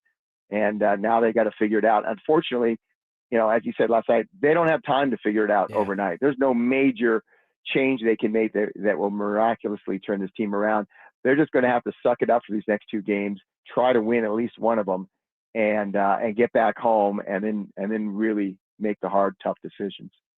Talking to Mark Ziegler here, San Diego Union Tribune, about the Aztecs basketball team. And I wanted to talk about the tournament itself because I was reading earlier today, the Maui Invitational is seemingly probably going to go away over the next few years. And the Players Era tournament is taking over because they have the money behind it. Personally, does it make you sad that tournaments like the Maui Invitational are going away, or do you like these big tournaments with lots of great teams and money on the line? I mean, I see both sides. You want to see the best teams play each other. And the one good thing that Players Era has identified is that there's kind of three parts of the college basketball season. We all know about March Madness, and that's, a lot of people consider it the greatest sporting event in our country and maybe the world. It is an incredible sporting event. And so you have that. And then you have sort of the conference seasons / conference tournaments that have their own interests and their rivalries, regional rivalries. But the first third of the season is kind of this wasteland, and it never has had any kind of structure. And so what the Players Era is trying to do is bring some kind of structure and relevance to the first part of the season. And what I thought they were going to do is move in a direction and do something like, okay, if you made the Sweet 16 last year, you get an invite to our tournament, you get $1 million, and we're going to replay the Sweet 16 in Thanksgiving week in Las Vegas. And it's kind of going a little bit in that direction, but what they just announced earlier this week is that they reached a partnership with the Big 12. The top 8 teams of the Big 12 from the previous season get bids to the Players Era and the $1 million. And so they're going to have 8 Big 12 teams in this thing. And what I'm kind of wondering in the back of my mind is, where's the Pac-12 and Mount West going to be in all this? Right. Because if, you can't keep getting blown out by 40 in this tournament and expect them to keep inviting you back. And if San Diego State doesn't get invited back, that's $1 million out of their pocket, and they really need that money for NIL. Yeah, it's safe to say that a bounce back game here tonight is in order, because this tournament, I assume, is only going to elicit more and more high quality, high caliber teams as we move forward. Certainly be interesting to see how it goes. As always, Mark, appreciate you coming on and sharing your knowledge with us about this Aztec squad.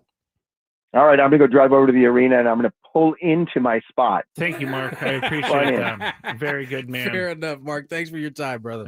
All right, see you, man. Mark Ziegler, San Diego Union Tribune. A lot of a lot of interesting questions for the Aztecs moving forward. That last one, that $1 million is a big deal, like to help this program, specifically a program like San Diego State that's huge, isn't bringing in that type of NIL otherwise consistently. Being able to have that is a big deal. And who's the head coach of Houston? Sampson. I want to talk to Sampson. I want to talk to Sam. He said when they first originally called him about Calvin Sampson. Yeah.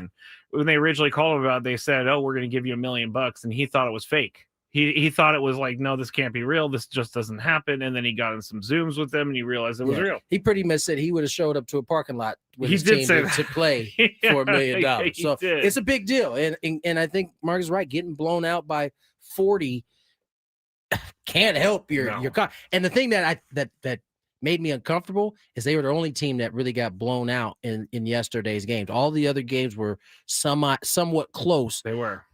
The Aztecs were the only one that got blown out. So do we have to stay until 16 now at this point? No, let's just go to break, because we got Marcelo Balboa on the other side. That's right. Back to SDFC. Marcelo Balboa will join us. We'll break down this Vancouver SDFC matchup coming up here next week. More Gwynn and Chris.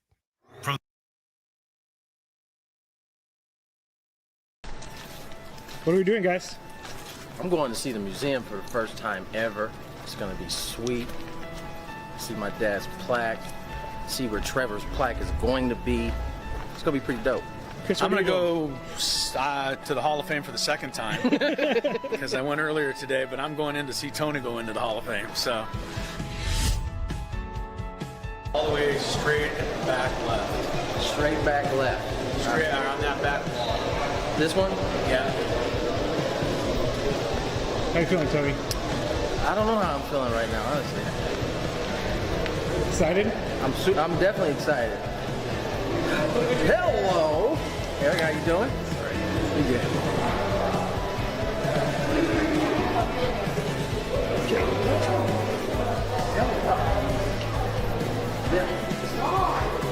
Wow. Just like I told you, next to the famous Barney Dreyfus and Leslie Wilkinson, whoever they are. That does look like them. I know. It's a good shot. They don't do them all that great. That one's good. Really good.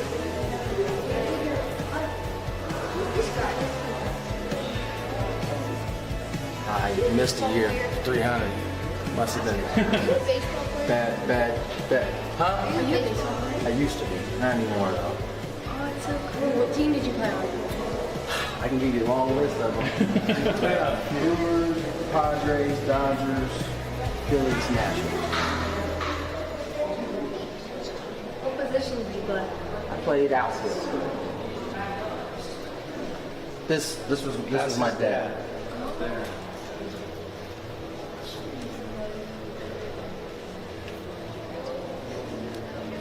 Oh, there's Dick Williams, Goose. And what, on TV? I think he'd be pretty happy with his company over here. So. What are you thinking of seeing it for the first time? I'm thinking I'm hot. I'm quite warm right now, but it's cool. I mean, it's what I thought it was going to be. I mean, not too many people can say they have a dad that's enshrined in this place. So I think this is awesome. What are we doing, guys? I'm going to see the museum for the first time ever. It's going to be sweet. See my dad's plaque. See where Trevor's plaque is going to be. It's going to be pretty dope. Chris, I'm going to go to the Hall of Fame for the second time because I went earlier today, but I'm going in to see Tony go into the Hall of Fame. So all the way straight and back left. Straight back left. Straight on that back wall. This one? Yeah. How you feeling, Tony? I don't know how I'm feeling right now, honestly. Excited? I'm definitely excited. Hello, Eric. How you doing? Pretty good.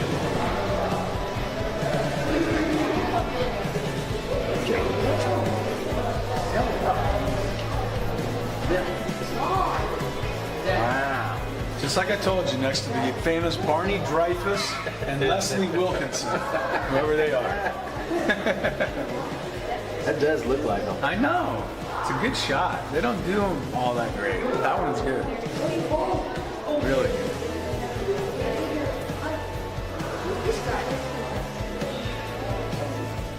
I missed a year. 300. Must have been bad. Huh? I used to be. Not anymore though. Oh, it's so cool. What team did you play on? I can give you a long list of them. Brewers, Padres, Dodgers, Phillies, Nationals. What position did you play? I played outfield. This was my dad.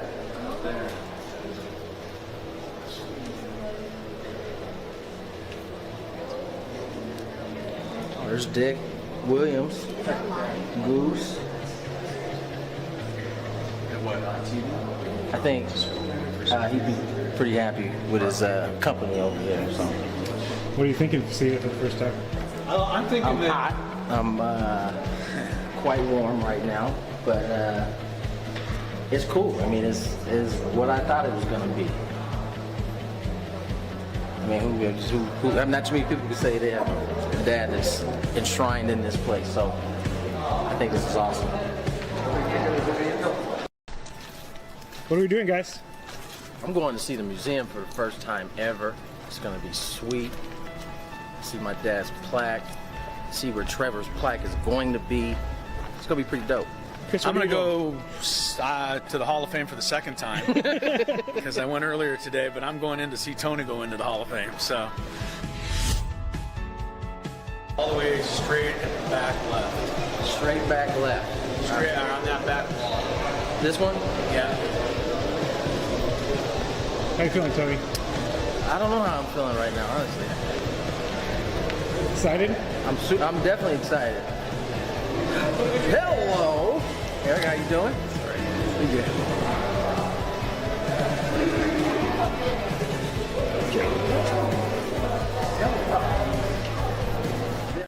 20 on the clock. Tony Gwynn Jr., Matt Skraby. Let's jump right to our next guest, Marcelo Balboa, who has had a crazy travel day here the last couple of days. Joins us here to talk a little SDFC. Marcelo, how are you feeling, man? I know you've been through it the last couple of days. I'm good. Good. I'm good. I finally, after last night's game, I finally made it back to Colorado. So Just landed. Back at home, just landed. Well, we won't keep you too long. I'm just super excited about the SDFC win last night. So many things popped up because I believe last time we had you on, we talked a little bit about their previous matchup.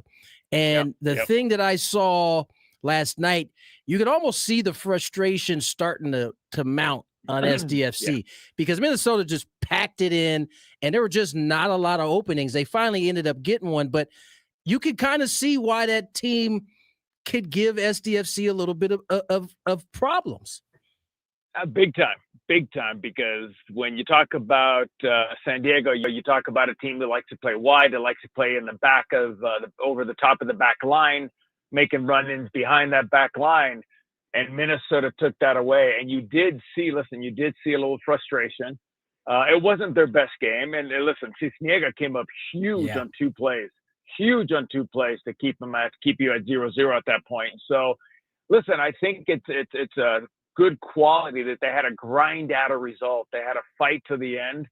It showed some character. It showed some grit, some bite with this team, and they found a way to get it done. Marcelo, it seemed that Mikey Veras took issue with kind of the perception of his team not being a hardworking team. Now, listen, I'm not plugged in like you are. Where does that come from? This team, at least from what I've seen, is a hardworking team. They play all 90 minutes. Where does that stigma come from? Where is that kind of idea shaping? I don't even know where I've never heard that San Diego is not a hardworking team. I've never heard that they're not a team that's going to fight for 90 minutes. That would be against everything Mikey has. Yeah. Because when you watch that team step on the field, especially at home, they go after teams and they press and they run. And I mean, when you talk about Pilcher, the way he ran across and saved that goal, he was running back at full speed. I mean, Bombino had a fantastic game, and we're not even going to talk about what Aníbal Godoy did after going to qualifying with Panama, coming back in a few days and starting. He had a fantastic game. So I don't think that a lot of people are going to say that they're not a hardworking team. I think last night it wasn't about hardworking. It was more mental. How can we break them down in this low block? Where can we find the little gaps? Where can we play the little 1-2s? Where can we find the overloads? And they did that at the end. And listen, let's be honest. The ball Tverskov plays over the top of that back line. Finally, you got in behind. And what Coy Burke did with that back heel and no one marking Dreyer, big mistake. And it cost him. One mistake cost him the game. I forget who the defender was to Dreyer's right, but I remember that ball bouncing and him kind of looking around like, is somebody going to get to that? And all of a sudden it was Dreyer who ends up putting it in the back of the net to give the SDFC the 1-0 win. Marcelo Balboa joins us here on Gwynn and Chris. And Marcelo, let's talk about this next matchup. Obviously, SDFC caught Vancouver on that last Saturday as they lost in their final game. SDFC takes the top spot. So for that reason, they'll be here at Snapdragon. How do you see this kind of matchup unfolding? Because Vancouver has a very, very good team as well. Yeah, but they're at a disadvantage already because Blackman got a red card against LAFC. The center back got one. Mueller has a little bit of a hamstring. They were showing the other day that he came off. He had just a little bit of a tightness. So I think you're going to have to wait and see. I think it's a great matchup. I think it's an absolutely wonderful matchup. Two teams that want to attack, two teams who've got star players in Mueller and Dreyer. It's going to be a battle. It's going to be a battle because I can guarantee you Vancouver will not sit back and defend in a low block and wait and let LA come. They're going to press you. They're going to run. They're going to run just as much as San Diego. So when you look at this matchup, it should be. I'm not saying it's going to be a lot of goals, but I'm saying it's going to be back and forth action. I'd be remiss, Marcelo, if I didn't ask you about the recent kind of change to the MLS schedule? I mean, this has been something that has been debated, it seems like, for quite some time. MLS now making the move to align their schedule so that it looks like, everybody else's schedule across the soccer world. Yep. How do you think what do you think about this decision? You think it's a good one, bad one? How you feel? No, listen, it was a long time coming. If we're going to get with the rest of the world, we've got to go on their calendar. Yes, will it be difficult in some I mean, you guys don't have to worry about it in California, Texas, or Florida, but other teams will have to worry a little bit about the weather. But it happens all over the world. This is maybe going to get us into this phase of maybe start building some of these smaller dome stadiums for soccer. But listen, we're going to be aligned with the rest of the world. So instead of getting Vancouver getting Mueller with 10 games to go, 12 games to go, they get him at the beginning of the year and they have him for a full year. Instead of Son coming in with 12 games to go, he comes in at the beginning of the year and has a full season with his team. So it's going to align. Are we going to have hiccups? Yeah, 100%. But this is something that needed to be done. How big of a deal is because everybody seems to be making a big deal about the cold weather areas that are going to have to deal with this winter portion of the schedule, at least part of the winter portion of the schedule. Yeah. What is the difficulty in that? Is it just strictly playing in the cold weather?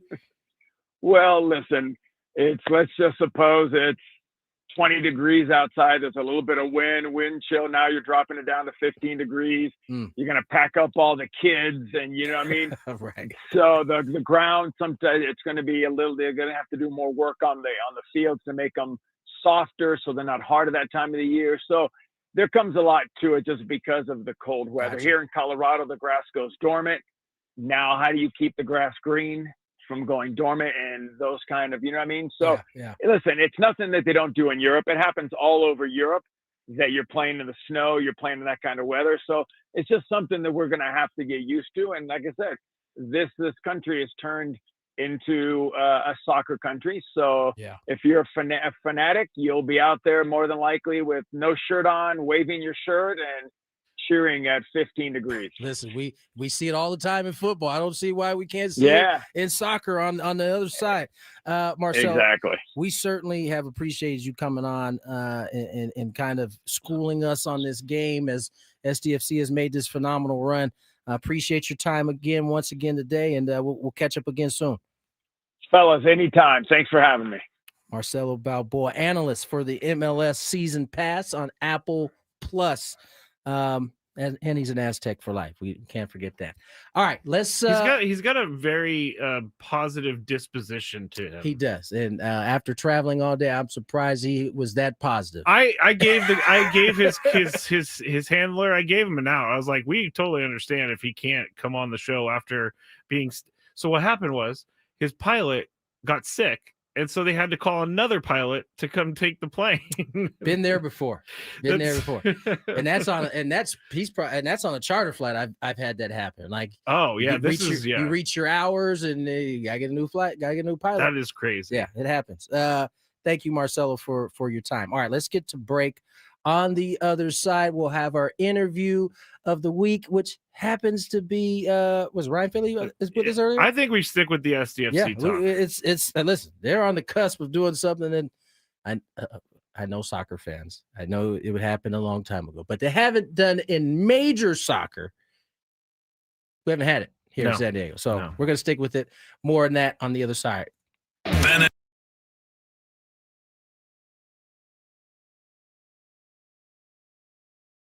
Now, Craig Stammen joins us here, Padres' new manager. And Craig, listen, I've had the opportunity to play for two managers that were in their first year, Don Mattingly and the late Ryan Sandberg in Philadelphia. Both of them had their struggles. Even though these are the best of the best type of players, they had their struggles. Where do you see yourself in terms of your staff and leaning on your staff to kind of be able to help you in those first year kind of struggles that many managers deal with at some point? You're right. I'm going to lean on my staff a lot. And I remember having, small conversations with Bob Melvin about some of this stuff. And he was talking about some of the things he wished he knew when he was a first year manager. And this was way back when I wasn't even thinking about this. We were just kind of talking. And he's like, I wish that I wouldn't have tried to do everything myself. He said, I felt like I had to be involved in everything and I had to be a part of every decision. And he goes, it's just not the case. He goes, there's a few things that I do need to be in charge of and as the manager, but I got good people around me. If I got good people around me, I just got to be able to trust them. Right. That'll be the hard part, but we're going to build that trust within the clubhouse, within the coaching staff. So I'm not doing it all myself. We're going to share responsibility. We're going to share the successes. I'll take the blame, and then we'll see where the dust settles. But I'll, obviously, hopefully gain a lot of experience where we get to the end of the season and we're in that playoff hunt. Yeah. That we're rolling and we're humming and we got a good process going. Now, you mentioned, kind of building off what Mike has done here the last couple of years, adding to his legacy. You obviously have your own strengths, though. Where do you see your strengths being able to be applied to this ball club and how it may be of help? Yeah, Mike had so much experience of organizing, how to be a great baseball team. He'd been mentored by many great managers, right. And he'd taken a lot from those guys. And I just listened to what he had to say about that stuff, and I saw how he did it, observing and listening to how he kind of went about his business. So a lot of the things that he did, I'm going to probably keep doing the same thing. What I think I can add is maybe just I'm a little younger. I got a little bit more energy. Yeah. I've got some relationships within the clubhouse that are maybe a little bit different. Does that give me the avenue to push them in a little bit different way or like sneak in there to get them to do a few things that they haven't been quite open to in the past, maybe I don't know. We'll find out. But, I'm going to treat them, with respect and hopefully get that respect back. And we're going to try to make this team as best they can be. Craig Stammen joins us here, Padres' new manager. And Craig, you're clearly coming this with your eyes wide open with this situation. I heard you say partnering on multiple occasions up on the stand there. What does that look like for the fans who are listening and may not know what partnering looks like? What exactly is that? Yeah, partnering, it's a give and a take. We have relationships with our families, our moms, our dads, our wives, our kids. It's not always my way or the highway. Right. There's got to be, even in this decision to become the manager, there was a lot of give and take with me and Audrey, deciding what was important to her and what we were going to miss by taking this, what was important to me, what I was going to miss in this, and then coming to a decision that works best for both of us. And I think those types of things can happen throughout the year with players, trying to get them on the field to do certain things in practice or in the game, but like partnering them in the way that's like, it's not just my decision. Right. We're in this together. We're accomplishing a goal together. It's not my, championship that we're going to win. It's our championship. It's the Padres championship. It's AJ's, it's John's, it's Eric's, it's Manny's, it's Toddy's. Right. It's all of ours together. It's Ruben's. We share that success together. I'll handle the blame, and then we'll do this together. Last one, I'll let you get out of here. I know you got a busy day ahead of you. Mike Schilt did a terrific job of really shielding his players. He always was the man taking all the arrows coming at the ball club. But you also mentioned being able to push the guys. What does that look like? Because I think oftentimes fans hear, managers take the arrows and they're under the impression that there isn't any, pushing going on the backside of that. What does that look like sometimes? Yeah, I mean, we got great players. So, like, the amount of pushing I need to do is limited. Right. But we can give them new ideas on how to navigate a season. And Mike was so good at, like, handling the players and taking the arrows, like you said, in the media and throughout the season and pumping those guys up and making them feel great. But there's ways that, like, maybe they haven't been exposed to, and that's what we're going to challenge our staff to do is come up with creative ways to keep Manny Machado, healthy for a full season. Xander Bogaerts healthy for a full season as they get a little older in age, and can we have guys peaking at the right time and stuff like that? Just like open to new ideas and creative ideas, and the players will be partnering with that with the coaching staff to create something that we think will build us a championship team. Now, Craig Stammen joins us here, Padres' new manager, and Craig, listen, I've had the opportunity to play for two managers that were in their first year, Don Mattingly and the late Ryan Sandberg in Philadelphia. Both of them had their struggles. Even though these are the best of the best type of players, they had their struggles. Where do you see yourself in terms of your staff and leaning on your staff to kind of be able to help you in those first year kind of struggles that many managers deal with at some point? Yeah, you're right. I'm going to lean on my staff a lot.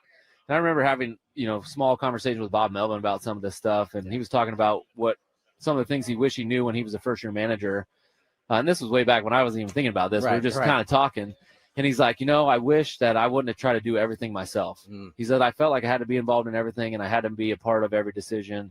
And he goes, it's just not the case. He goes, there's a few things that I do need to be in charge of. And as 35 on the clock. Congratulations to today's biggest fan, Michael Shackton. Michael Shackton, C-H-A-A. Let's try it again. S-C-H-A-C-H-T-E-N. Yes. I'm going with Shackton. I think it's Shackton. Okay. Michael Shackton of San Diego. Give us a call within the next 10 minutes, 833-288-0973, and you'll qualify for our grand prize, 20 tickets for you and your friends for a night in our Odyssey suite at a Padres game with all of the fan staff later this season, catered by Spiros Mediterranean Cuisine. Remember to register your name at 973thefansd.com/biggest fan. All right, Michael Shackton, your clock is a ticking. I'm having to watch Michigan after they beat on our team. Yeah. Are you okay? Not really. We didn't talk about the Sonny Gray trade today at all. Oh, we did not. Sonny You're right. Gray, pitcher from the from the Cardinals, goes to the Red Sox for 2 prospects, 2 arms for the Cardinals. So some movement there. I think Phil Maton signed a 2-year deal with the Cubs. That guy's as well. still pitching. He's got the high spin rate, and it's still working. All right. So, good for him. Absolutely. That's really it for all of the baseball news. Is that a needle mover, the Sonny Gray? I don't know, man. The Red Sox got something cooking over there, it seems like. They do. I don't know what it is. They got a bunch of really young, talented players.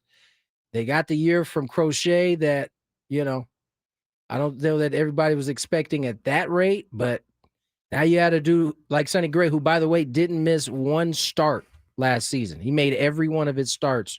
So the guy's going to grab the ball every 5th day. That's a valuable piece in a rotation. We saw that with a guy named Dylan Cease. Now, on the flip side of that, I don't know if they're signing Alex Bregman. It sounds like this might have been a 1-year deal for That's 1 so year. crazy. And he had a great season for him. He did, and he signed for a lot of money too. I like Alex Bregman. I think Alex Bregman is top tier. All right. Interview of the day. Ryan Finley joined us to talk a little SDFC. They will be competing in the Western Conference Final against Vancouver. I think the Whitecaps, right? I think that's their name. Yeah. I think that's their name. All right. Before we get to that interview, here's some traffic. From the 855 Get Ross Traffic Center, protecting San Diego after accidents or injury, here's Kelly Danick. This game day traffic report is brought to you by Crystal Geyser, Alpine Spring Water.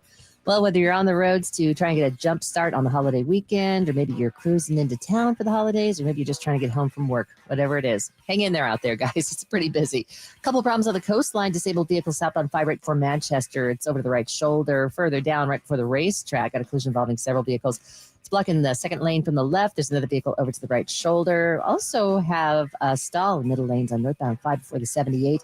Southbound 805 at El Cajon Boulevard. Several vehicles involved in a crash. They're all in the center divide. And now eastbound 8 before Waring Road. Reports of a stalled vehicle in the second lane from the left. What makes Crystal Geyser Alpine Spring Water different? They always bottle their Alpine Spring Water less than 1.5 miles from the spring source. And all of their bottles are made with 50% recycled plastic from their own recycling plants. Crystal Geyser, bottled at the spring source. I'm Kelly Danick with Gwynn Chris, San Diego's #1 sports station, 97.3 The Fan. All guests on the 97.3 The Fan. Join us on the David P. Shapiro Fan Hotline. David P. Shapiro, criminal defense attorneys, helping good people regain control of their future when charged with a crime since 2010. Visit davidpshapirolaw.com. Let's bring on Ryan Finley joining us here from the San Diego Union Tribune. Ryan, how are you, my friend? I'm doing great, Tony. How are you? I'm doing well. Thank you for giving us some of your time today. I mean, SDFC did not disappoint. There's a nervous energy, as you probably know, here in San Diego about, our teams getting to the postseason and not quite living up to the expectation. SDFC has done that, and some terrific win yesterday. Just looked like that place was electric once again. Yeah, it's been great. It's funny. Soccer's so stressful, right? And especially when it's a scoreless game for, almost 3/4 of the game, I think your mind starts to wander to like, oh, geez, are they going to blow this? Is something bad going to happen? And then San Diego FC, like it has throughout this playoff series, scores at the opportune time. Their defense was solid. Anders Dreyer is just developing into a star before our eyes here. Just a huge goal. He seems to show up in all of the big moments for them. Just a great performance by him, a great performance by SDFC last night on, I think, a really sandy field, a not great conditions, and a really stressful situation, playing a tricky Minnesota United team. So yeah, huge game for them, huge win. Talking to Ryan Finley here of the San Diego Union Tribune, and we were just talking about Mikey Veras and how well he's done this year and how perfect he is for the city of San Diego. And he's dealt with a lot of stuff this year. He dealt with the chance earlier in the year. He had this Chucky Lozano situation recently. How does this come from the top down, or is this a Mikey Veras thing and it's just infectious? I think it does come from the top down. That said, I think Mikey Veras is kind of the perfect spokesman for what they're trying to do. I'm out there at practices all the time talking to him. He's just such a different guy. Yeah. And I mean that as a total compliment. In a place like San Diego, he's a great fit here. A very eloquent, great communicator, can talk about very esoteric things and then very specific things. And you totally understand what he's talking about. And he does it in 2 languages, guys. Yeah. I can barely speak one. He speaks 2. And, what he is able to convey, and I know the word culture gets beaten to death when we talk about sports, but the culture that he's been able to build there of openness, of acceptance, of accountability, right? I mean, this Chucky Lozano thing, that was really tough. Yeah. I mean, to square off essentially against your highest paid player, over a tantrum he reportedly threw at halftime. That's not necessarily an easy task to take on if you're a head coach, and yet he's done it. He's great. He should be Major League Soccer's Coach of the Year. He's been fantastic, and if they can win 2 more matches, guys, he would go down in San Diego sports history as the coach of the first team to win a major sports championship in San Diego.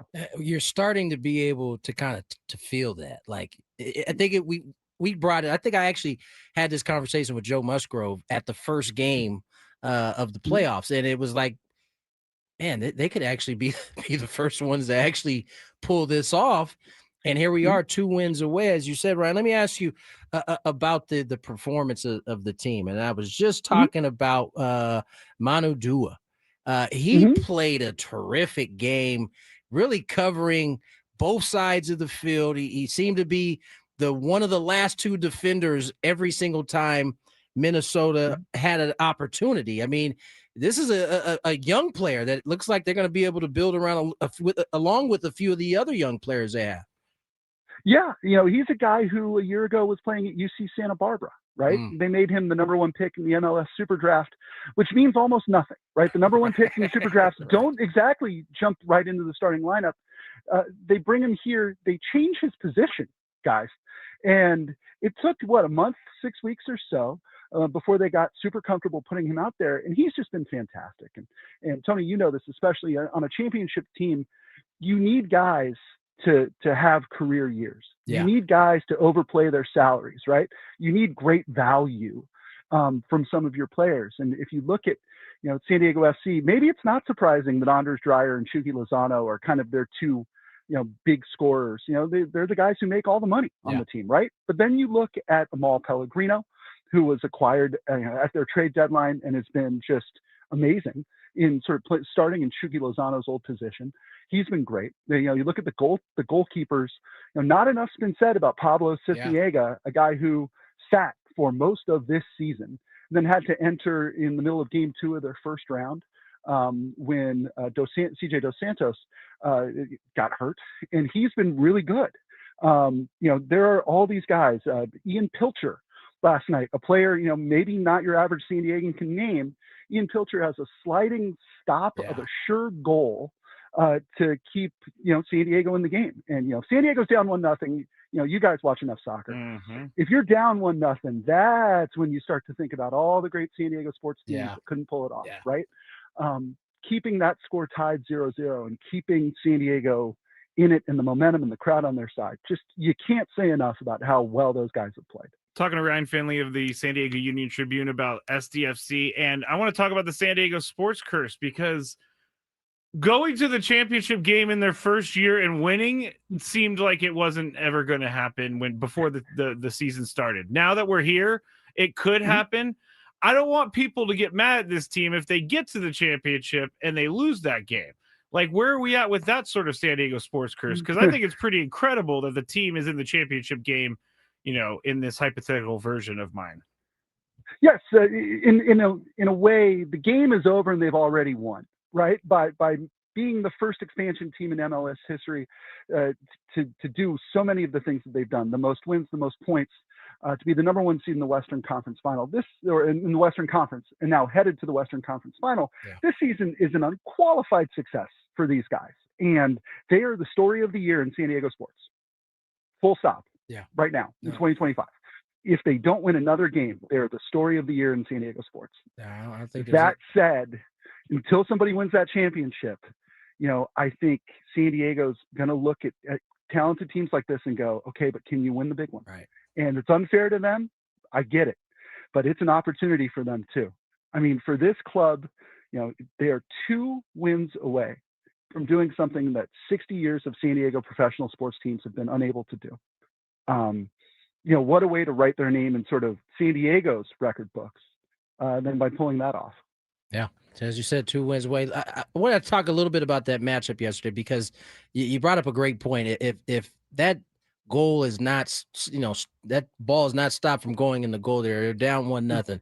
And you could sense, at least it seemed like at one point, the frustration, because all Minnesota was doing was just packing it in. They had everybody back there, and you can see if that goal gets it, how that becomes much harder. But what a great assist from Baird to kind of keep that ball in play, sets up Dreyer for a perfect shot.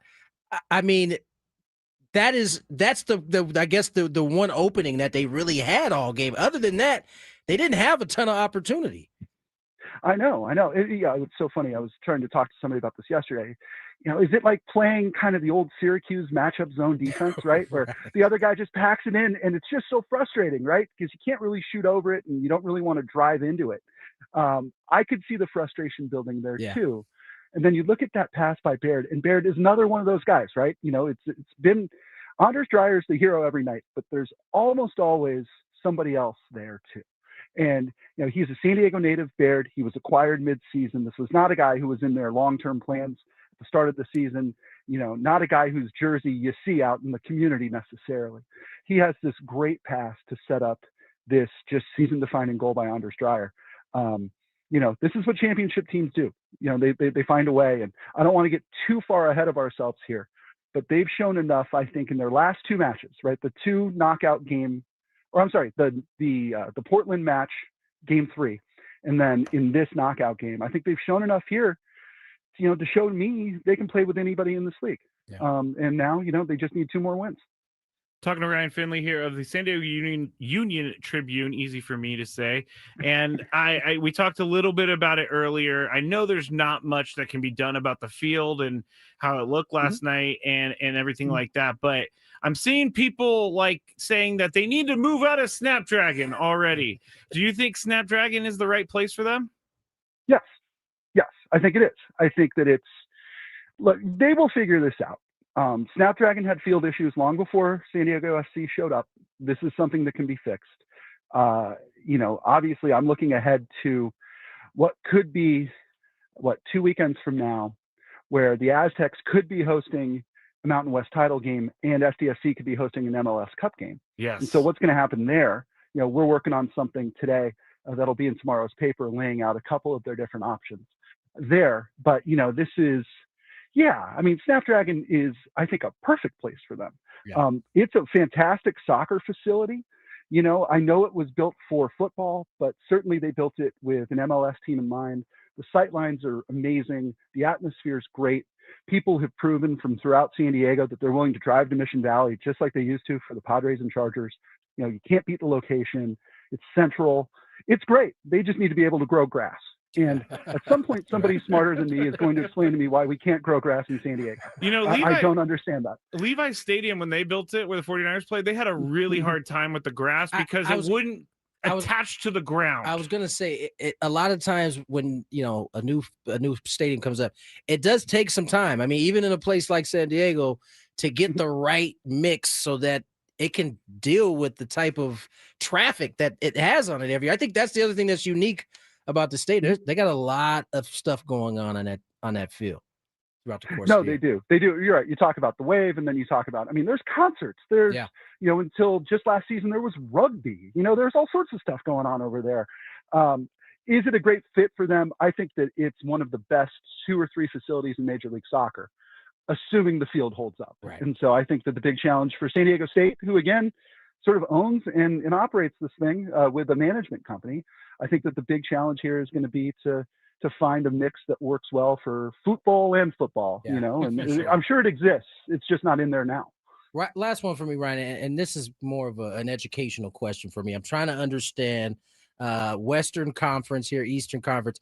If SDFC wins and Miami wins, because I think that's the matchup everybody has kind of got their eyeballs on, at least here in San Diego. Right. SDFC would then go to Miami for that final. How does the shield thing work? The supporter shield? Yes. That goes to the team with the best regular season record. So that's over. Philadelphia Union won that. And so that's most points, right? Yeah, that's most points, regular season, most points. Okay. So that's already been awarded to the Philadelphia Union, who were upset in the playoffs just this last weekend. And so, yeah, the scenarios here are, if Miami wins and San Diego wins, San Diego goes to Miami. Because they had more points. Right, more points. Okay. Exactly. More points during the regular season. We can talk later about Miami being the site of the Chargers Super Bowl and how sort of fitting it would be, right? Yeah. If San Diego won a championship back in Miami, I think that'd be kind of cool. But if, you know, Miami were to lose and San Diego were to win, all of a sudden you've got an MLS Cup match at Snapdragon Stadium. Wow. And what a moment that would be. What an unexpected big game for San Diego that would be. So, and did you know, you I'm say sure that people will be scoreboard watching. I'm sorry. Did you say that they might run into an Aztec football game, or? Well, they could, right? I mean, looking at the schedule, if the Aztecs were to host the Mountain West Championship game, it's very possible. Which very possible, right? It starts by winning on Friday if you're San Diego State. If they were to host that, and then there's the MLS Cup match, you know, then you start looking. And again, they will have some options. There will be some different scenarios laid out there. You know, nobody's going to move to Carson for a week or anything like that. Like, I think there's a way to make all this happen. But there's going to be some scenarios. Now, again, what are the odds of, I mean, to me, the least likely scenario that we just laid out is Miami losing at home. Yeah. Right. You know, if all the favorites just win out this weekend, then San Diego goes to Miami and the Aztecs play the Mountain West Championship game at Snapdragon. But, you know, there are some contingencies in there. If there are a couple of upsets that could, you know, force San Diego State to make a really interesting call with, you know, when does soccer play, when does football play, and where. Yeah. So we'll see. That would be interesting. Listen, I'm here for it all. Yeah, as long as you get an SDFC San Diego State final game, I think everybody will be happy no matter where it is. Ryan, we certainly appreciate your time, man. Thank you for coming on. Hey, anytime, guys. Thank you. Ryan Finley, San Diego Union Tribune. Thank you to Ryan Finley for joining us. And right now, it's your chance to win a pair of tickets to Guns N' Roses at Snapdragon Stadium on September 2nd. See Ticketmaster.com for tickets.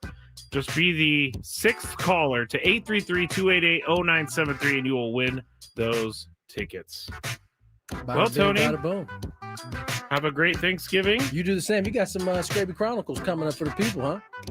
Yeah, I do. You didn't calculate that one. I just Googled the most popular side dishes in America, so that might be where we're going. Hey, you got something to talk about at least.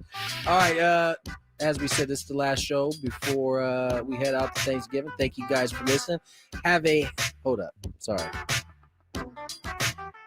Have a happy Thanksgiving, and we'll see you guys Monday. Skraby Chronicles coming up next.